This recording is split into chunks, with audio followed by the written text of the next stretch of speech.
अध्याय 431। अध्याय 431 10,000 कलाओं की हथेली की बहुरंगी क्रिस्टलीय चमक संघनित होते ही बाहर की ओर फैल गई, जिससे आसपास के वातावरण में दमनकारी शक्ति की लहर दौड़ गई। इसकी आभा के जरा से रिसाव से ही विशाल स्वर्ण ड्रैगन, जिसे शुवानकोंग पर्वत के भिक्षुओं ने अपनी संयुक्त शक्ति से बुलाया था, हवा में जलती मोमबत्ती की तरह टिमटिमाने लगा और उसकी सुनहरी रोशनी धीरे धीरे मंद पड़ने लगी। अजगर की कभी तेज गति से ऊपर उठने की गति भी अचानक रुक गई। ऐसा लग रहा था मानो वह किसी दलदल में गिर गया हो और आगे बढ़ने के लिए संघर्ष कर रहा हो। यह क्या चीज है? शुवानकोंग पर्वत के भिक्षु विशाल, आकाश को ढकने वाले बहुरंगी ताड़ के पेड़ को निहारते हुए एक ढहते हुए पर्वत और गरजती हुई सुनामी के समान दबाव महसूस कर रहे थे। उनकी आंखें खाली थीं, उनके चेहरे अविश्वास से भरे हुए थे। यहाँ तक कि शक्तिशाली गोल्डन कोर क्षेत्र के साधक एल्डर जिनचोंग भी अवाक रह गए। उन्हें अपनी इंद्रियों पर विश्वास नहीं हो रहा था। इससे बचना नामुमकिन था। लू किंग द्वारा बुलाई गई हथेली इतनी भयावह थी कि उसकी कल्पना भी नहीं की जा सकती थी। महज उसे निहारना ही आदिम भय पैदा करने के लिए काफी था। उससे निकलने वाले दम घुटने वाले दबाव को सहने की तो बात ही छोड़िए, मरना। लू किंग ने पंच तत्वों की आध्यात्मिक शक्ति को 10,000 कलाओं वाली हथेली में समाहित कर दिया और स्वर्ग और पृथ्वी के नियमों का उपयोग करते हुए इसका निर्माण पूरा किया। बिना किसी संकोच के उसने विशाल हथेली को नीचे की ओर दबाया। हथेली हिलते ही एक भीषण गर्जना हुई, जिसकी शक्ति धरती को हिला देने वाली और आकाश को चीर देने वाली थी। कई मील में फैला विशालकाय ताड़ का पेड़ अथाह शक्ति के साथ नीचे उतरा। उसकी ताकत अवर्णनीय थी, जिससे हवा में शक्तिशाली बवंडर उठ रहे थे। इसके किनारों पर ऊर्जा की परतों के विस्फोटक तीव्रता के साथ विस्फोट होने से सफेद धुंध के गुबार बन गए। अच्छा नहीं है। मृत्यु के दमनकारी वातावरण ने एल्डर जिनचोंग को झकझोरकर उनकी चेतना को जगा दिया। वह दहाड़ा, सब लोग अपनी पूरी ताकत लगा दो। अगर हम इस हमले को नहीं रोक पाए तो हम सब बर्बाद हो जाएंगे। खतरे को भांपते हुए अन्य भिक्षुओं ने तुरंत अपने वस्त्रों पर सारगर्भित रक्त उगल दिया। उन्होंने परिणाम की परवाह किए बिना अपनी आध्यात्मिक शक्ति का चरम सीमा तक उपयोग किया। उनकी अथक कोशिशों के भयावह परिणाम निकले। चेहरे पीले पड़ गए और कुछ भिक्षुओं के सातों छिद्रों से खून बहने लगा। उनका रूप भयावह हो गया। फिर भी किसी ने भी पीछे हटने की हिम्मत नहीं की। लू किंग के भीषण हमले के खौफ ने उन्हें जान बचाने के अलावा कोई विकल्प नहीं छोड़ा। अब हार का मतलब था लड़ने का कोई मौका ही न मिलना। उनके प्रयासों से आकाश में मंडराता सुनहरा ड्रैगन मानो पुनर्जीवित हो उठा और अधिक चमकने लगा तथा उसकी शक्ति और भी अधिक बढ़ गई। वह भयंकर दहाड़ते हुए नीचे उतरते हुए 10,000 कलाओं वाले हाथ की ओर तेजी से बढ़ने लगा। हमें इसे रोकना होगा। भिक्षुओं ने अपनी सारी इच्छा शक्ति सुनहरे अजगर पर केंद्रित कर दी। एक भिक्षु, जिसकी आध्यात्मिक शक्ति अपनी चरम सीमा तक पहुंच गई थी, ने महसूस किया कि दबाव के कारण उसकी साधना का स्तर भी कमजोर हो रहा है। उसने महसूस किया कि लू किंग के हमले से उत्पन्न अत्यधिक तनाव ने उसे नई क्षमताएं उजागर करने के लिए मजबूर कर दिया था। इस युद्ध के बाद वह निश्चित रूप से अपनी स्वर्गीय विपत्ति पर विजय प्राप्त कर लेगा और स्वर्णिम मूल क्षेत्र को प्राप्त कर लेगा। हालांकि इसका वर्णन करना लंबा लग सकता है, लेकिन लू किंग द्वारा पंच तत्व 10,000 कला हथेली को बुलाने से लेकर भिक्षुओं द्वारा अपनी शक्तियों को चरम सीमा तक धकेलने तक की सारी घटनाएं कुछ ही क्षणों में घटित हुईं। भिक्षुओं की जीवन शक्ति से सशक्त स्वर्ण ड्रैगन अंततः उनकी हताश आशाओं के बीच विशालकाय ताड़ के पेड़ से टकरा गया। तथापि एक हल्की सी गूंज सुनाई दी। जैसे ही 10,000 कलाओं वाली हथेली थोड़ी सी भी कांपी, सुनहरे ड्रैगन की चमक तुरंत बुझ गई और वह अनगिनत टुकड़ों में बिखर गया। न केवल स्वर्णिम ड्रैगन नष्ट हो गया, बल्कि भिक्षुओं की बौद्ध कलाकृतियों को भी गंभीर नुकसान पहुंचा और बिखरने के साथ ही उनकी रोशनी मंद पड़ गई। क्या ये ताड़ का पेड़ है? यह अछूता रहा। ये धीमा भी नहीं हुआ। ये दृश्य कुछ ऐसा था मानो कोई कीड़ा व्यर्थ ही किसी विशालकाय राक्षस को चुनौती दे रहा हो और एक ही थप्पड़ में आसानी से कुचल दिया गया हो। एक प्रार्थना करने वाली मंटिस रथ को रोक रही है, एक चींटी पेड़ को हिला रही है। जैसे ही स्वर्ण ड्रैगन विघटित हुआ और बौद्ध कलाकृतियां चूर चूर हो गईं, आध्यात्मिक इंद्रियों से उनसे जुड़े भिक्षुओं ने खून थूका और जमीन पर गिर पड़े। उनके चेहरे दहशत से भरे हुए थे, क्योंकि वे उस विशाल ताड़ के पेड़ को आसमान के ढहने की तरह नीचे गिरते हुए देख रहे थे। बिजली का झटका उस जगह लगा जहां शुवानकोंग पर्वत के भिक्षु खड़े थे, जिससे धरती कांप उठी और उनके नीचे का पहाड़ समतल हो गया। असीम बल का प्रभाव बाहर की ओर फैल गया, जिससे 10 मील के दायरे में जमीन पर लहरदार तरंगें उत्पन्न हो गईं।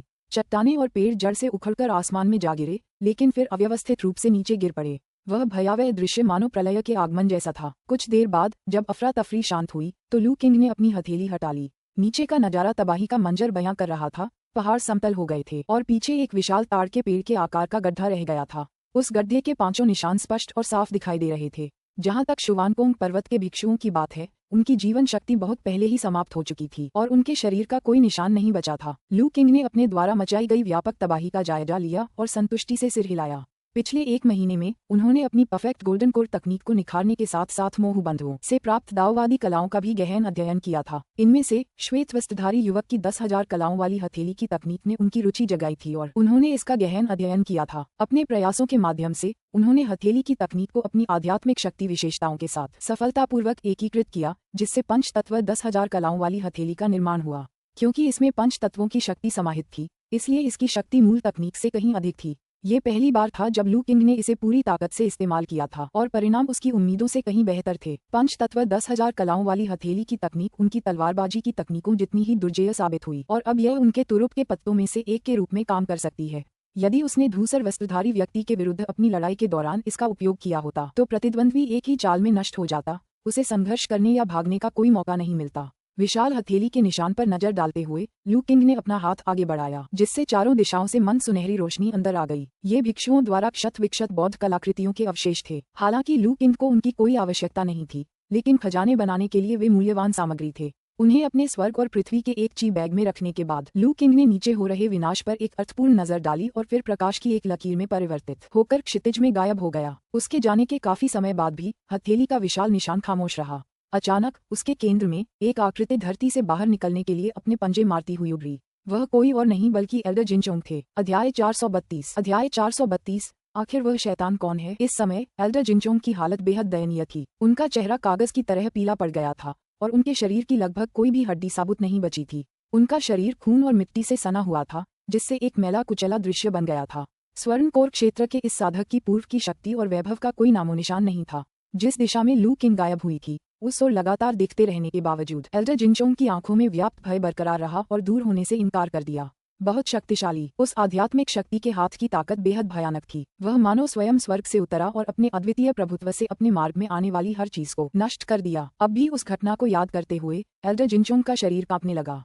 उन्हें ये बात समझ से परे लगी, जब दुनिया ने अभी अभी आध्यात्मिक पुनरुत्थान की शुरुआत की थी तब इतनी शक्तिशाली आकृति क्यों प्रकट हुई? क्या वह दुष्ट व्यक्ति भी बाहरी हो सकता है? लेकिन अगर वह इस दुनिया से परे का था तो उसने शुवानकोंग पर्वत के प्रति इतनी गहरी दुश्मनी क्यों रखी और उन्हें विलुप्त होने तक का शिकार क्यों किया? एल्डर जिनचोंग कारण को समझ नहीं पा रहे थे, लेकिन उन्हें एक बात समझ आ गई थी। उन्हें इस मामले की सूचना तुरंत मठाधीश को देनी होगी। दुर्भाग्यवश अपनी विपत्ति की तैयारी में उन्होंने अपने संचार ताबीज सहित अपनी सभी संपत्ति एल्डर चिक्सिन को सुरक्षित रखने के लिए सौंप दी थी। अब एल्डर चिक्सिन का शव संभवतः धरती के गहरे नीचे दफन हो चुका है, जिसे निकालना असंभव है। एल्डर चिक्सिन और अन्य लोगों के बारे में सोचते हुए एल्डर जिनचोंग की आंखों में उदासी की झलक दिखाई दी। उस राक्षस की राक्षसी तकनीकें बेहद भयावह थीं। इतनी अपार शक्ति के आगे एल्डर चिक्सिन या अन्य लोगों के बचने की कोई संभावना नहीं थी। यदि उसने गोल्डन कोर दायरे की साधना न की होती और अंतिम क्षण में अपने जीवन बधक कलाकृति गोल्डन बेल का आत्मा विनाश न किया होता, साथ ही राक्षस की धारणा को धोखा देने के लिए नकली मृत्यु की गुप्त तकनीक का उपयोग न किया होता, तो वह भी नष्ट हो गया होता। खुद को संभालने की कोशिश करते हुए एल्डर जिनचोंग ने अपने भीतर मौजूद धुंधली लगभग बिखरी हुई स्वर्णिम आध्यात्मिक शक्ति की कोर को सक्रिय किया। आध्यात्मिक शक्ति का एक छोटा सा अंश निकालकर उन्होंने अपने घावों को भरने के लिए आसपास की आध्यात्मिक ऊर्जा को अवशोषित करना शुरू कर दिया। उसके घाव गंभीर थे और उन्हें तुरंत ठीक करने की आवश्यकता थी, अन्यथा गुप्त क्षेत्र को खोलना तो असंभव होगा ही, साथ ही उसकी साधना का स्तर भी गिर सकता है। इसके अलावा उसे तुरंत कार्रवाई करनी थी। एल्डर चिक्सिन और अन्य लोगों की मृत्यु हो चुकी थी, उनकी आत्मा की गोलियां नष्ट हो चुकी थीं और मठ में अराजकता फैल चुकी होगी। अगर वह जल्द वापस नहीं लौटा तो परिणाम भयावह होंगे। अत्यधिक तात्कालिकता की भावना से प्रेरित होकर एल्डर जिनचोंग ने पहले कभी नहीं की तरह अपना ध्यान केंद्रित किया और खुद को ठीक करने के लिए लगातार आसपास से आध्यात्मिक ऊर्जा ग्रहण की। गोल्डन कोर क्षेत्र के साधक की उपचार क्षमता वास्तव में अद्भुत थी। आधे घंटे के उपचार के बाद एल्डर जिनचोंग ने महसूस किया कि उनकी चोटें काफी हद तक स्थिर हो गई हैं। लगभग चकनाचूर हो चुका आध्यात्मिक शक्ति का गोल्डन कोर भी कुछ हद तक स्थिर हो गया था, जिससे वे अपनी शक्ति का एक अंश उपयोग करने में सक्षम हो गए थे। लगभग हिलने डुलने में असमर्थ महसूस करते हुए एल्डर जिनचोंग ने और देरी करने की हिम्मत नहीं की। अपनी शक्ति का आह्वान करते हुए वह हवा में उठे और एक विशिष्ट स्थान की ओर उड़ गए। अंततः वह दो मिलती हुई चोटियों द्वारा निर्मित एक प्राकृतिक प्रवेश द्वार पर पहुंचा। उस क्षेत्र से एक प्राचीन गहन आभा निकल रही थी, जहां आध्यात्मिक ऊर्जा और सांसारिक ऊर्जा दोनों सूक्ष्म रूप से अभिसरित हो रही थीं। द्वार के सामने मंडराते हुए एल्डर जिनचोंग ने दोनों हाथों से जटिल हस्त मुद्राएं बनाई और साथ ही अपनी आध्यात्मिक शक्ति को द्वार के भीतर के स्थान के साथ प्रतिध्वनित करने के लिए प्रवाहित किया। जैसे जैसे हस्तचिह्नों का प्रवाह जारी रहा, प्रवेश द्वार के मध्य में स्थानिक तरंगें उभरने लगीं। धीरे धीरे एक घूमता हुआ स्थानिक भंवर प्रकट हुआ, जो धीरे धीरे स्थिर हो गया। जब अंतरिक्षीय भंवर पूरी तरह से बन गया तो एल्डर जिनचोंग ने अपने चेहरे से पसीना पोंछा। पहले से ही बुरी तरह घायल गुप्त क्षेत्र का प्रवेश द्वार खोलने के प्रयास ने उनकी हाल ही में पुनः प्राप्त आध्यात्मिक शक्ति का अधिकांश हिस्सा समाप्त कर दिया था, लेकिन आखिरकार यह खुल गया। राहत की सांस लेते हुए एल्डर जिनचोंग ने अंतरिक्ष भंवर में प्रवेश करने की तैयारी की। हालांकि जैसे ही उनका शरीर हिला, वे जम गए। एक शक्तिशाली दमनकारी बल ने उन्हें घेर लिया, जिससे वे गतिहीन हो गए। तो ये शुवानकोंग पर्वत के गुप्त क्षेत्र का प्रवेश द्वार है। यह उतना छिपा हुआ नहीं है जितना कोई उम्मीद कर सकता है। पीछे से एक आवाज आई, जिससे एल्डर जिनचोंग की आंखें हैरानी से चौड़ी हो गईं। उन्होंने तुरंत पहचान लिया यह उस दुष्ट की आवाज थी। इससे पहले कि वह कुछ प्रतिक्रिया कर पाता, उसने अपने सिर पर एक हाथ का दबाव महसूस किया।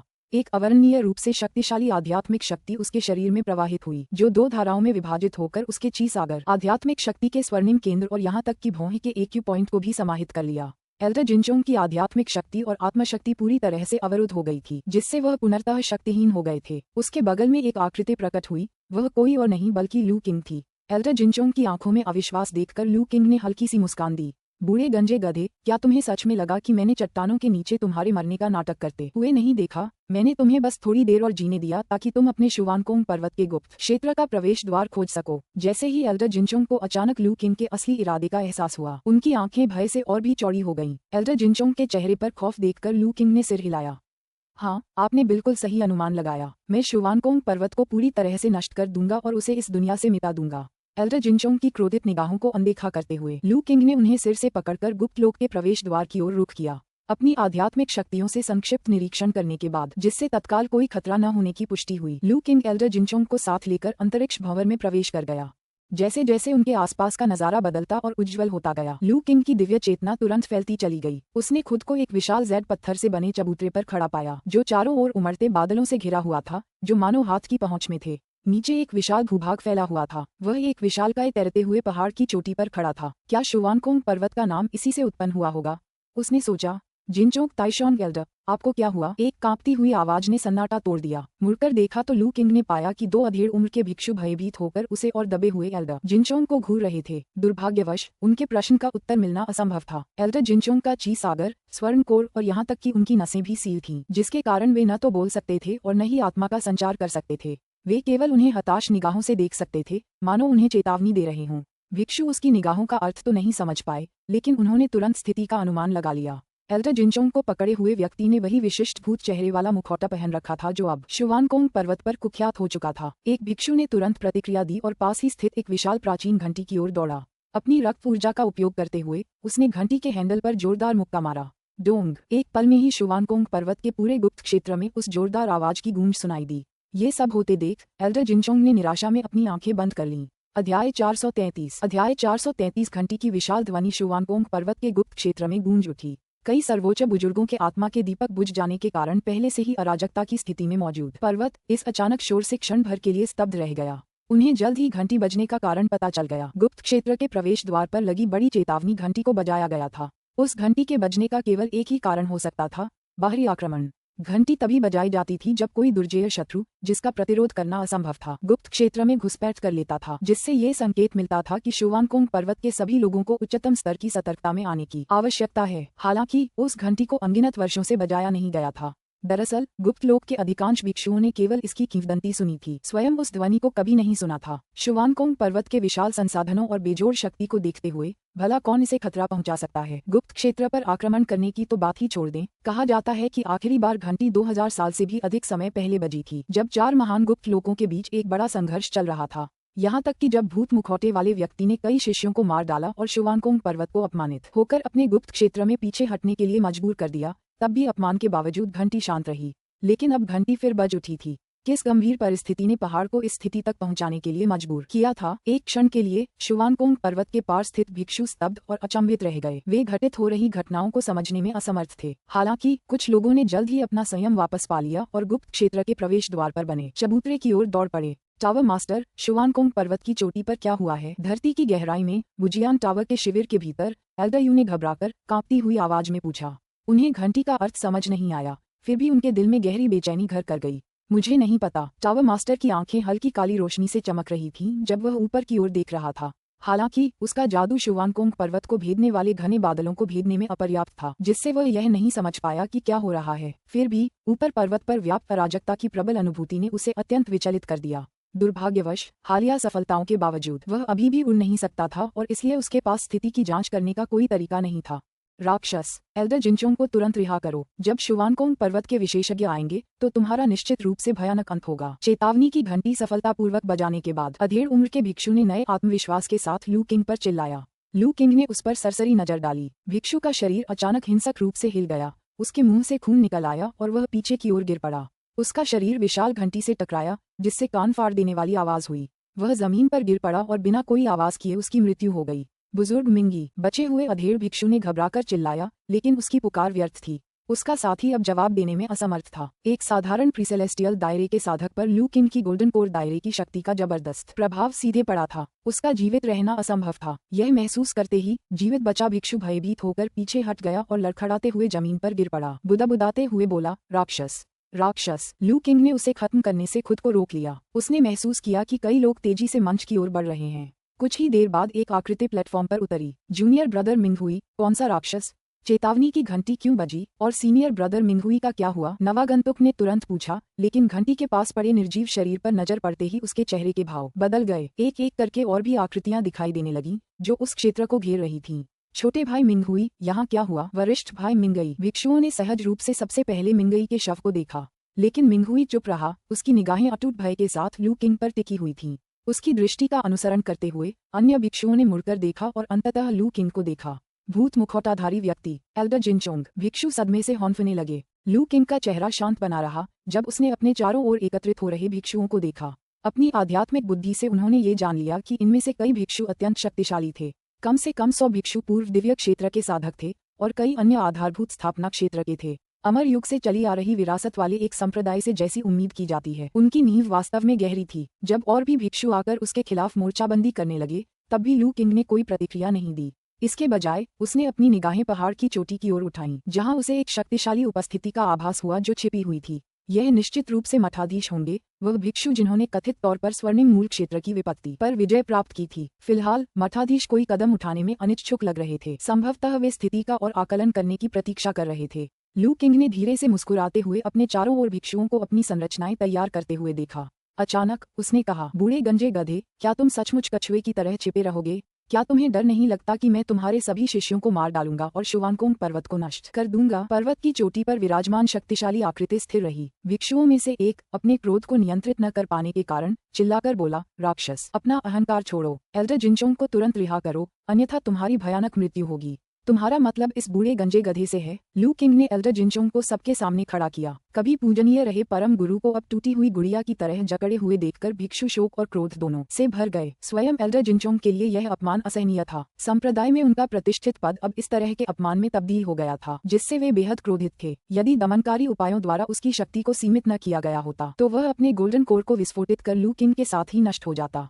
सर्वोच्च गुरु को रिहा करो, एक भिक्षु ने फिर से चिल्लाया। हालांकि किसी ने भी कार्रवाई करने का साहस नहीं किया। पर्वत की चोटी से कोई हलचल महसूस न होने पर लू किंग मुस्कुराया, चूंकि तुम खुद को प्रकट नहीं करोगे, इसलिए मैं तुम्हारे शिष्यों का सफाया करके और शुवानकोंग पर्वत की विरासत को मिटाकर शुरुआत करूंगा। फिर हम देखेंगे कि तुम खेलने के लिए बाहर आते हो या नहीं। इसके साथ ही उसने अपनी पकड़ और कस ली, जिससे एल्डर जिनचोंग की खोपड़ी एक भयानक आवाज के साथ चकनाचूर हो गई। अध्याय 434 थोड़े से बल के प्रयोग से लू किंग ने एल्डर जिनचोंग का सिर कुचल दिया, जिससे वह पूरी तरह से चकनाचूर हो गया। गोल्डन कोर दायरे का एक साधक, जिसे दुनिया के सबसे शक्तिशाली प्राणियों में से एक माना जाता है, लू किंग द्वारा इतनी आसानी से नष्ट कर दिया गया। जरा भी प्रतिरोध किए बिना एल्डर जिनचोंग का शरीर और आत्मा नष्ट हो गए। उनकी जीवन शक्ति पल भर में समाप्त हो गई। इस चौंकाने वाले दृश्य ने शुवानकोंग पर्वत के सभी भिक्षुओं को पूरी तरह से स्तब्ध कर दिया। उन्हें कभी उम्मीद नहीं थी कि इतने सारे कुशल साधकों से घिरे होने के बावजूद ये राक्षसी साधक उनके प्रति जरा भी सम्मान दिखाए बिना इतनी निर्भीकता से कार्य करने का साहस करेगा। उसने एल्डर जिनचोंग का सिर उनके सामने ही कुचल दिया था। बड़े जिनचोंग। कई भिक्षु शोक से विलाप करने लगे। यहाँ तक कि पर्वत शिखर पर विराजमान वह प्राणी जिस पर लू किंग कड़ी नजर रख रहा था भी हल्का सा कांप उठा, मानो लू किंग के निर्णायक निर्णय और एक स्वर्ण कोर क्षेत्र के साधक की हत्या करने में शिष्टाचार की पूर्ण अवहेलना से स्तब्ध हो गया हो। राक्षसी साधक, शुवानकोंग पर्वत कभी तुम्हारा साथ नहीं देगा। गठन को सक्रिय करो, मेरे पीछे आओ और इस राक्षस का नाश करो। फाउंडेशन एस्टेब्लिशमेंट दायरे के एक भिक्षु ने, जिसकी आंखें शोक और क्रोध से लाल थीं, जोर से चिल्लाते हुए एक पीले रंग की गोलाकार जादुई कलाकृति को बुलाया। उसके आदेश पर आसपास के भिक्षु, जो समान रूप से क्रोधित थे, ने अपना रक्त और आध्यात्मिक ऊर्जा उंडेल दी। उनकी शक्ति उमड़ पड़ी और संरचना में समाहित होकर केंद्र में स्थित संस्थापना भिक्षु पर केंद्रित हो गई। सहज और आधारभूत स्थापना क्षेत्रों में 100 से अधिक साधकों की सामूहिक शक्ति उमड़ पड़ी, जिससे गुप्त क्षेत्र के भीतर का पूरा स्थान कांप उठा। उस विशाल शक्ति के उमड़ने से उस आकृति के केंद्र में स्थित भिक्षु का चेहरा लाल हो गया।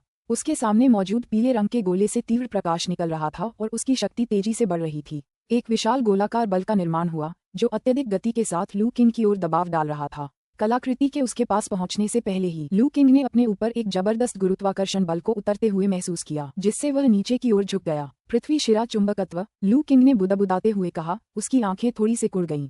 इस संरचना के माध्यम से शुवानकोंग पर्वत के भिक्षुओं की संयुक्त शक्ति एक द्वितीय या तृतीय चरण के स्वर्ण कोर साधक के बराबर थी। एक साधारण स्वर्ण कोर विशेषज्ञ, यहाँ तक कि पहले बताए गए श्वेत वस्त्रधारी युवक जैसा शक्तिशाली व्यक्ति भी शायद बच निकलने के लिए संघर्ष करता। हजारों वर्षों की विरासत वाली शक्ति से यही उम्मीद थी, लू किंग ने प्रशंसा के साथ सोचा। लेकिन अगर उन्होंने पृथ्वी शिरा चुंबकत्व से उसे वश में करने की सोची थी, तो वे घोर गलत थे। एक धुंधले से विचार के साथ उसकी भौहें के एक्यू पॉइंट में स्थित पृथ्वी आत्मा मोती थोड़ा सा कांप उठा और उसके चारों ओर एक पीली चमक फैल गई, जिसने दमनकारी गुरुत्वाकर्षण को पूरी तरह से खत्म कर दिया। शुवानकोंग पर्वत के भिक्षुओं के प्रतिक्रिया करने से पहले ही लू किंग ने अपना हाथ बढ़ाया। पृथ्वी शिरा चुंबकत्व की एक प्रचंड लहर बाहर की ओर फैल गई और पल भर में पूरे जेड प्लेटफॉर्म को अपनी चपेट में ले लिया। अपनी कलाई के एक झटके से शुवानकोंग पर्वत के सभी भिक्षुओं को एक जबरदस्त शक्ति द्वारा असहाय रूप से हवा में उठा लिया गया। बूढ़े गंजे भिक्षु, चूंकि तुम खुद को प्रकट करने से इनकार करते हो, तो देखो मैं तुम्हारे शिष्यों और अनुयायियों को धूल में मिला देता हूँ, लू किंग ने ठंडे स्वर में कहा और पर्वत शिखर की ओर देखा।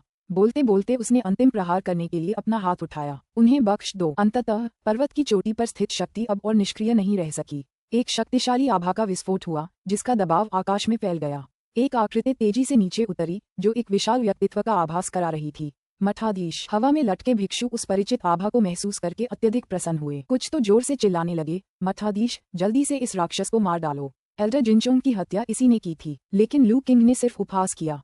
अब तुम आए हो, बहुत देर हो चुकी है। जैसे ही ये शब्द उसके होठों से निकले, उसका हाथ नीचे की ओर दब गया। हवा में लटके भिक्षुओं ने अचानक अपने शरीर को असहनीय रूप से भारी महसूस किया। पृथ्वी की नसों के चुंबकत्व की अपार शक्ति ने उन्हें कुचल दिया, जिससे उनके मुंह से खून निकलने लगा और वे नीचे जेड के चबूतरे पर गिर पड़े। लू किंग की अपार शक्ति के कारण पूरा जेड चबूतरा विकृत हो गया। शुवानकोंग पर्वत के भिक्षुओं के शरीर, चाहे उनकी साधना का स्तर कुछ भी हो, कुचलकर इतने विकृत हो गए कि उन्हें पहचानना असंभव था। पलक झपकते ही विशाल मंच खून से लथपथ हो गया। हवा में मौत की दुर्गंध इतनी तीव्र हो गई कि ये दृश्य सीधे नरक के दृश्य जैसा लग रहा था। प्रत्येक भिक्षु, चाहे वह जन्मजात भिक्षु हो या संस्थागत भिक्षु, को बिना किसी अपवाद के मार डाला गया। एक आकृति अचानक हवा में रुक गई। उसकी निगाहें नीचे के भयावह दृश्य पर टिकी हुई थीं। उस नरसंहार के बीच खड़ा व्यक्ति लू किंग था। हे बूढ़े गंजे भिक्षु, आखिरकार तुमने खुद को प्रकट करने का फैसला कर लिया। लू किंग ने ऊपर उस आकृति की ओर देखा। एक मोटा भिक्षु कसाय वस्त्र पहने हुए था, जिसकी त्वचा एक शिशु की तरह चिकनी और लालिमा लिए हुए थी। फिर भी मठाधीश की निगाहें शोक से भरी अपने शिष्यों के निर्जीव शरीरों पर टिकी रहीं। उन्हें पता था कि शुवानकोंग पर्वत का अंत हो चुका है। ये चबूतरा कभी इस संप्रदाय के सबसे कुलीन साधकों का निवास स्थान हुआ करता था। अब वे सभी लू किंग के हाथों मारे जा चुके थे। यदि वह लू किंग को मारने में कामयाब भी हो जाता, तो इतने सारे शिष्यों की मृत्यु से शुवानकोंग पर्वत का पतन निश्चित था। हजारों वर्षों में बनी इस संप्रदाय की नींव को अपने शासनकाल में नष्ट होते देख मठाधीश उग्र क्रोध से भर गया। उसकी आंखें लाल हो गईं और उसने लू किंग को घूर कर देखा। राक्षसी साधक, शुवानकोंग पर्वत को तुमसे क्या दुश्मनी है कि तुम्हें हमें नष्ट करने के लिए इतनी हद तक जाना पड़ा? नाराजगी। लू किंग ने शांत भाव से जवाब दिया। मुझे लगता है कि आपका भूल जाना स्वाभाविक है। शुवानकोंग पर्वत के बुरे कर्म इतने असंख्य हैं कि उन्हें गिना नहीं जा सकता। यदि आप अपने शत्रुओं को पहचानने में असमर्थ हैं, तो मैं इसे आपके लिए सरल शब्दों में समझा देता हूँ। आज मैं स्वर्ग की इच्छा का पालन करने आया हूँ। स्वर्ग की इच्छा का पालन करने के लिए? मठाधीश क्रोध से हंस पड़ा। तो मैं पहले तुम्हें नष्ट कर दूंगा, दुष्ट। मठाधीश से एक भयावह आभा उत्पन्न हुई और जैसे जैसे लू किंग के नीचे का जेड प्लेटफॉर्म हिलने लगा, उनकी उपस्थिति और भी मजबूत होती गई। चबूतरे पर गिरा खून गिरे हुए भिक्षुओं के शवों के साथ जमीन में समा गया। मठाधीश की आभा एक बार फिर तीव्र हो उठी। उनके चारों ओर काली ऊर्जा का भंवर उमड़ रहा था। एक आध्यात्मिक कलाकृति। लू किंग को असामान्यता का स्रोत समझ में आ गया। इसलिए शुवानकोंग पर्वत की आध्यात्मिक कलाकृति, जो इस गुप्त क्षेत्र को बनाए रखती है, स्वयं पर्वत के साथ एकीकृत है। आप सही समय का इंतजार कर रहे हैं। अपनी शक्ति के माध्यम से अपने राज्य को स्थिर कर रहे हैं। लू किंग ने अनायास ही मठाधीश की ओर तलवार से ऊर्जा का वार किया। ऊर्जा के गिरने से पहले ही मठाधीश के चारों ओर एक प्रकाशमान किरण उत्पन्न हुई, जिसने हमले को रोक दिया। एक आध्यात्मिक कलाकृति ढाल। लू किंग ने टिप्पणी की। जब तक वह उनके नीचे स्थित पर्वत की नींव को अस्थिर नहीं कर सकता, तब तक आध्यात्मिक कलाकृति की रक्षा को तोड़ना लगभग असंभव होगा। मठाधीश की आभा को तेजी से अस्थिर होते देख, क्योंकि काली ऊर्जा उन्हें घेरे हुए थी, लू किंग तेजी से आकाश में चली गई। उसने एक छोटा प्राचीन कड़ाहा प्रकट किया, जो उसके सामने हवा में तैरते हुए तेजी से आकार में बढ़ने लगा। अध्याय 435। जैसे ही हवा में शुवानकोंग पर्वत मठाधीश का आध्यात्मिक दबाव बढ़ता रहा, लू किंग ने समय बर्बाद नहीं किया और ली हुआ कड़ाही को बुलाया। शुवानकोंग पर्वत की आध्यात्मिक कलाकृति, जिसने हजारों वर्षों तक इस गुप्त क्षेत्र को दबाए रखा था, स्वयं गुप्त क्षेत्र के अंतरिक्ष के साथ गहराई से जुड़ी हुई थी। इसके दमन को तोड़ना आसान नहीं होगा। इसलिए लू किंग ने अपने स्वयं के आध्यात्मिक उपकरण से इसका प्रतिकार करने का विकल्प चुना। अपनी वर्तमान साधना अवस्था के साथ लू किंग की शक्ति असाधारण थी। एक परिपूर्ण स्वर्ण कोर प्राप्त करने वाले के रूप में उनकी आध्यात्मिक शक्ति की शुद्धता स्वर्ण कोर क्षेत्र के तीसरे या चौथे स्तर के साधकों से भी कहीं अधिक थी। जब ली हुआओ कड़ाही को छोड़ा गया तो यह अपने अंगूठे के आकार से फैलकर हवा में तेजी से बढ़ने लगी और अंततः एक छोटे पहाड़ जितनी बड़ी हो गई। उससे निकलने वाली आभा इतनी भयावह थी कि उस गुप्त क्षेत्र का आसपास का स्थान कांपने लगा, मानो वह अब उस तनाव को सहन नहीं कर सकता हो। एक गहरी गर्जना गूंज उठी। हरे रंग की लपटों से घिरा एक सीनदार अजगर कड़ाही के मुंह से निकला और उसके शरीर के चारों ओर लिपट गया। उसकी लालटेन जैसी आंखें नीचे स्थित शुवानकोंग पर्वत के मठाधीश पर टिकी हुई थीं। ड्रैगन, जिसका असली रूप यान था, बेहद उत्साहित प्रतीत हुआ। असंख्य वर्षों तक इसे कैद रखा गया था। अब यह अंततः अपने असली रूप को फिर से प्रकट कर सकता है और अपने पूर्व प्रभुत्व को पुनः स्थापित कर सकता है। और इस बार इसका पुनरुत्थान एक प्राचीन अमर युग की विरासत शुवानकोंग पर्वत के साथ टकराव से चिन्हित हुआ। यान के दिल में उत्साह उमड़ पड़ा। वह क्या है? नीचे जमीन पर विशालकाय कड़ाही को अचानक प्रकट होते देख एल्डरयू की आवाज कांप उठी और वह चिल्ला उठे, यह एक जादुई कलाकृति है और अविश्वसनीय रूप से शक्तिशाली है। वुजियान टावर के टावर मास्टर, जो आकाश का बारीकी से अवलोकन कर रहे थे, ने अपनी आंखें सिकोड़ी। उनकी पुतलियों से एक गहरी चमक निकली और उन्होंने ऊपर हो रही घटनाओं को और स्पष्ट रूप से देखने के लिए एक गुप्त दृष्टि तकनीक का प्रयोग किया। कोई शुवानकोंग पर्वत पर हमला कर रहा है। यह वही भूत मुखौटाधारी व्यक्ति है क्या? शुवानकोंग पर्वत पर हमला। एल्डरयू और भी ज्यादा चिंतित हो गए। उन्हें इस बात पर मुश्किल से ही विश्वास हो रहा था कि कोई 4 महान गुप्त लोगों में से किसी एक पर आक्रमण कर सकता है। शुवानकोंग पर्वत को चुनौती देना तो दूर की बात है। बिल्कुल सही, इसीलिए तो पहले इतना उथल पुथल मची थी। लगता है इस भूत मुखौटे वाले आदमी ने शुवानकोंग पर्वत पर बहुत दबाव डाल दिया है। टावर मास्टर भले ही हैरान थे, लेकिन उनके लहजे में उत्साह की झलक थी। ये हमारा मौका हो सकता है। यदि वह भूत मुखौटाधारी व्यक्ति और शुवानकोंग पर्वत युद्ध में एक दूसरे को थका दे तो हमें इस रहस्यमय क्षेत्र से भागने का मौका मिल सकता है। रहस्यमयी दुनिया से भागने के लिए ये सुनकर एल्डरयू भी उतने ही उत्साहित हो गए। इस शापित स्थान को छोड़ना वुजियान टावर के हत्यारों की अनगिनत पीढ़ियों का सपना रहा है। अगर वे सचमुच जा सकते तो कोई भी कीमत बहुत ज्यादा नहीं होती। अब सब कुछ इस बात पर निर्भर करता है कि यह भूत मुखौटाधारी व्यक्ति शुवानकोंग पर्वत को कितनी दूर तक धकेल सकता है। टावर मास्टर मन ही मन प्रार्थना करने लगा। इसी बीच ऊपर हो रही खगोलीय गड़बड़ियों से चिंतित अन्य हत्यारों ने भी टावर मास्टर के शब्दों को सुना और आशा की एक लहर महसूस की। जैसे जैसे वुजियान टावर के सदस्य और अधिक उत्साहित होते गए, ऊपर चल रही लड़ाई ने एक नाटकीय मोड़ ले लिया। जब लू किंग ने ली हुआओ कड़ाही को खोलकर उसकी अपार शक्ति का संचार किया, शुवानकोंग पर्वत के मठाधीश ने भी अपनी गुप्त तकनीक के लिए मंत्रोच्चार पूरा कर लिया, जिससे उनकी आभा अपने चरम पर पहुंच गई। लू किंग की आध्यात्मिक इंद्रियों के माध्यम से वह ये बता सकता था कि मठाधीश की शक्ति उस धूसर वस्त्रधारी व्यक्ति की शक्ति से कमजोर नहीं थी, जिससे वह पहले मिल चुका था। अरे दुष्ट, तुमने हजारों वर्षों में निर्मित शुवानकोंग पर्वत की नींव को नष्ट करने की हिम्मत की। आज मैं तुम्हारा खून लेकर इस रक्त ऋण का बदला लूंगा। मठाधीश अब काली ऊर्जा से घिरे हुए थे। उनका चेहरा 2 रंगों में रंगा हुआ था। बायां हिस्सा लाल और दायां हिस्सा काला था, जिससे एक रहस्यमय और भयावह आभा निकल रही थी। एक शांत भिक्षु का व्यवहार अब गायब हो चुका था। उनका रूप अब एक दुष्ट राक्षस जैसा लग रहा था। जाना। मठाधीश की भयंकर दहाड़ के जवाब में लू किंग के चेहरे पर जरा सा भी भाव विभोर नहीं हुआ। उसने नीचे की ओर इशारा करते हुए हाथ की एक मुद्रा बनाई। पल भर में एक भयंकर ड्रैगन की दहाड़ से आकाश कांप उठा। सींगों वाला अजगर अब पूरी तरह से अपने रंग में आ चुका था। उसने एक उत्तेजित दहाड़ लगाई और ली हुआओ कड़ाही को अदम्य गति से आगे धकेलते हुए आकाश से नीचे की ओर पटक दिया। पलक झपकते ही कड़ाही मठाधीश के जेड चबूतरे से टकरा गई। अंतिम क्षण में विशाल शुवानकोंग पर्वत से एक चमकदार अवरोध उभरा, जो ली हुआओ कड़ाही से टकराने के लिए ऊपर उठा। धमाका। ये टक्कर सचमुच धरती को हिला देने वाली थी। पहाड़ के आकार का ली हुआ कड़ाही तैरते हुए विशालकाय पहाड़ से टकरा गया, जो पृथ्वी से टकराने वाले उल्कापिंड जैसा लग रहा था। टक्कर की प्रचंड शक्ति बाहर की ओर फैल गई और अपने रास्ते में आने वाली हर चीज को नष्ट कर दिया। आसपास का स्थान भी विकृत और फटने लगा, जिससे टेढ़ी मेढ़ी काली दरारें दिखाई देने लगीं। ये स्पष्ट था कि इन 2 आध्यात्मिक कलाकृतियों का टकराव गुप्त क्षेत्र के लिए असहनीय था, जिसके कारण स्वयं अंतरिक्ष में दरार पड़ गई। परिणामस्वरूप उत्पन्न भूकंपीय तरंगें आकाश से नीचे जमीन तक फैल गईं, जिससे पहाड़ों और घाटियों के विशाल क्षेत्र समतल हो गए। अच्छा नहीं, सब लोग नीचे झुक जाओ। गुप्त दृष्टि तकनीक के माध्यम से युद्ध देख रहे टावर मास्टर ने अचानक पीले पड़े चेहरे के साथ चिल्लाया। हालांकि अन्य हत्यारों को पूरी तरह से समझ नहीं आया, लेकिन टावर मास्टर पर उनके भरोसे ने उन्हें सहज रूप से जमीन पर गिरने के लिए मजबूर कर दिया। इसके ठीक 1 सेकंड बाद आकाश से एक अवर्णनीय शक्ति की लहर उतरी, जिसने अपने रास्ते में आने वाली हर चीज को नष्ट कर दिया। कुछ हत्यारे, जो कम भाग्यशाली थे, खून की उल्टी करते हुए हवा में उछल गए। उनका भाग्य अनिश्चित था। जब आखिरकार धूल छंट गई तो वुजियान टावर के बचे हुए लोग किसी तरह अपने पैरों पर खड़े हुए, लेकिन सामने के दृश्य को देखकर वे पूरी तरह से स्तब्ध रह गए। उनका वह अड्डा, जो पीढ़ियों से उनका घर रहा था, अब एक उजाड़ बंजर भूमि के अलावा कुछ नहीं था। असंख्य साथी गिरे हुए पत्थरों और विशाल पेड़ों के नीचे दबे पड़े थे। उनके शरीर बुरी तरह से क्षत विक्षत थे और उनकी पहचान करना असंभव था। यह क्या है? हत्यारे तबाही को निःसंकोच होकर देखते रहे। वे समझ नहीं पा रहे थे कि अभी अभी क्या घटित हुआ है। टावर मास्टर बुजुर्ग यूं मिट्टी के गड्ढे से रेंगते हुए बाहर निकले और घबराकर पुकारने लगे। हालांकि टावर मास्टर ने उसे अनसुना कर दिया। धूल और गंदगी से सना हुआ वह भयभीत आंखों से आकाश की ओर घूर रहा था, मानो उसने कुछ ऐसा देख लिया हो जो पूरी तरह से समझ से परे हो। उनकी निगाहों का पीछा करते हुए एल्डरयू ने अपनी आंखें आकाश की ओर घुमाईं और जम गए। अन्य हत्यारों ने भी उनका अनुसरण किया और उन्होंने जो देखा उससे वे सभी कांप उठे। कभी शक्तिशाली रहा शुवानकोंग पर्वत, जो अनादि काल से उनके ऊपर विराजमान विस्मय और भव्यता का प्रतीक था, अब उसका एक विशाल हिस्सा गायब था। उसका 1/3 हिस्सा नष्ट हो गया था, मानो किसी विशालकाय जानवर ने उसे काट डाला हो। आकाश से लगातार मलबा और अवशेष बरसते रहे, जिससे प्रलयकारी तबाही का मंजर छा गया। वुजियान टावर के हत्यारों ने इससे पहले कभी ऐसी शक्ति नहीं देखी थी। इसने शक्ति के बारे में उनकी बुनियादी समझ को ही चकनाचूर कर दिया। उनके दिलों में हैरानी के साथ केवल एक ही विचार गूंज रहा था, ऊपर क्या हुआ था? राक्षस, मैं तुम्हारे साथ ही मरूंगा। उनकी अचेत अवस्था के बीच एक दिल दहला देने वाली चीख हवा में गूंज उठी।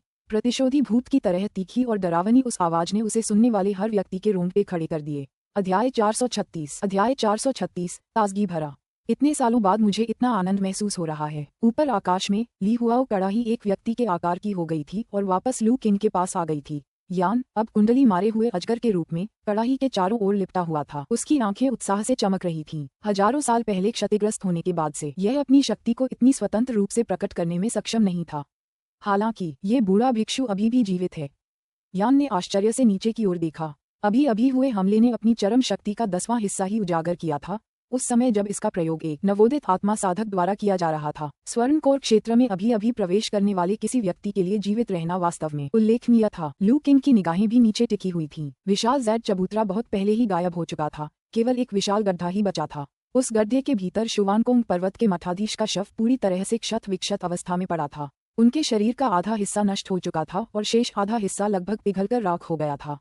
केवल उनका सिर ही सुरक्षित बचा था। यदि स्वर्णकोर क्षेत्र के साधक की अद्वितीय जीवन शक्ति न होती तो उसका शरीर और आत्मा पूरी तरह से नष्ट हो गए होते। हालांकि जीवित रहने के बावजूद मठाधीश गंभीर रूप से घायल हो गए थे। उनकी आध्यात्मिक शक्ति का स्वर्णिम केंद्र लगभग चकनाचूर हो चुका था और उनका भौहें एक्यू पॉइंट भी टूटने की कगार पर था। ऐसे घावों से उसकी साधना में गिरावट निश्चित थी। भले ही वह ठीक हो जाए, लेकिन उसकी भविष्य की प्रगति हमेशा के लिए अवरुद्ध हो जाएगी। गड्ढे में लेटे हुए अक्षुण लू किंग को निहारते हुए मठाधीश का हृदय निराशा से भर गया। उसने कभी कल्पना भी नहीं की थी कि ये दानव इतना शक्तिशाली होगा। अपने संप्रदाय की निषिद्ध तकनीकों और एक आध्यात्मिक कलाकृति की सहायता के बावजूद वह अपने प्रतिद्वंद्वी को खरोंच तक नहीं लगा पाया था। लू किंग को देखकर, जिसकी आभा जरा भी विचलित नहीं हुई थी, मठाधीश को एहसास हुआ कि अपनी ताकत से शुवानकोंग पर्वत के शिष्यों का बदला लेना असंभव था। इसके अलावा इससे पहले हुए भीषण संघर्ष में संभवतः पर्वत पर बचे हुए सभी शिष्यों की जान चली गई थी। हजारों वर्षों की विरासत रहे शुवानकोंग पर्वत पर अब केवल वही एक शिष्य बचा था। इस विचार ने मठाधीश की आंखों में और भी गहरी नफरत को जन्म दिया। राक्षस, इतनी जल्दी जश्न मत मनाओ। भले ही शुवानकोंग पर्वत अब नहीं रहा, तुम बच नहीं पाओगे। मैं तुम्हें अपने साथ मौत के घाट उतार दूंगा। इतना कहकर उसने एक सुनहरा मोती थूका और उसे अपने हाथ में मसल दिया। जैसे ही मोती टूटा, पूरा गुप्त लोक जोर से कांप उठा। ऊपर स्थित विशाल तैरता हुआ पर्वत हिलने लगा और धीरे धीरे नीचे उतरने लगा। गुप्त लोक के भीतर का अंतरिक्ष भी अस्थिर होने लगा। उसी समय लू किंग ने पहाड़ से निकलती हुई एक भयानक आभा को महसूस किया। यह अच्छा नहीं है। वह गंजा बूढ़ा आदमी आध्यात्मिक कलाकृति को नष्ट करके इस पूरे गुप्त क्षेत्र को तबाह करने की योजना बना रहा है। यान अचानक चिल्लाई। ये गुप्त क्षेत्र हजारों वर्षों से अस्तित्व में है। केवल उस कलाकृति के कारण ही इसकी स्थानिक स्थिरता बनी हुई है। यदि यह स्वयं ही नष्ट हो जाता है तो स्थिरता ध्वस्त हो जाएगी और यह गुप्त क्षेत्र मिट जाएगा। हा, लगता है तुम्हें कुछ समझ है, नन्हे सरीसृप। यान की बातें सुनकर मठाधीश पागलों की तरह हंसने लगा। लेकिन इससे क्या फर्क पड़ता है? गुप्त क्षेत्र के निकास को बनाए रखने वाला सुरक्षा कवच पिछली टक्कर में नष्ट हो गया था। तुम्हारे पास बचने का कोई रास्ता नहीं है। यहीं रहो और शुवानकोंग पर्वत के साथ दफन हो जाओ। मठाधीश ने अपनी निगाहें लू किंग पर टिका दी। उनके चेहरे पर मृत्यु के समान दृढ़ संकल्प था। मृत्यु से पहले उनकी सबसे बड़ी इच्छा अपने शत्रु को उनके अंतिम क्षणों में संघर्ष करते और हताश होते देखना था। उनके लिए यही एक आदर्श शोक गीत होता। लेकिन उनकी निराशा के लिए, चाहे स्थिति कितनी भी गंभीर क्यों न हो, लू किंग का शांत स्वभाव अपरिवर्तित रहा। उनके चेहरे पर घबराहट का कोई निशान नहीं था। यान भी अधिक चिंतित लग रहा था।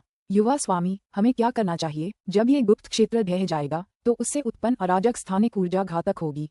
यहाँ तक कि एक नवोदित आत्मा साधक भी शायद बच न पाए। क्या हमें ली हुआओ कड़ाही में पीछे हट जाना चाहिए और ढहने पर बाहर निकलने का रास्ता बनाना चाहिए? कोई जरूरत नहीं।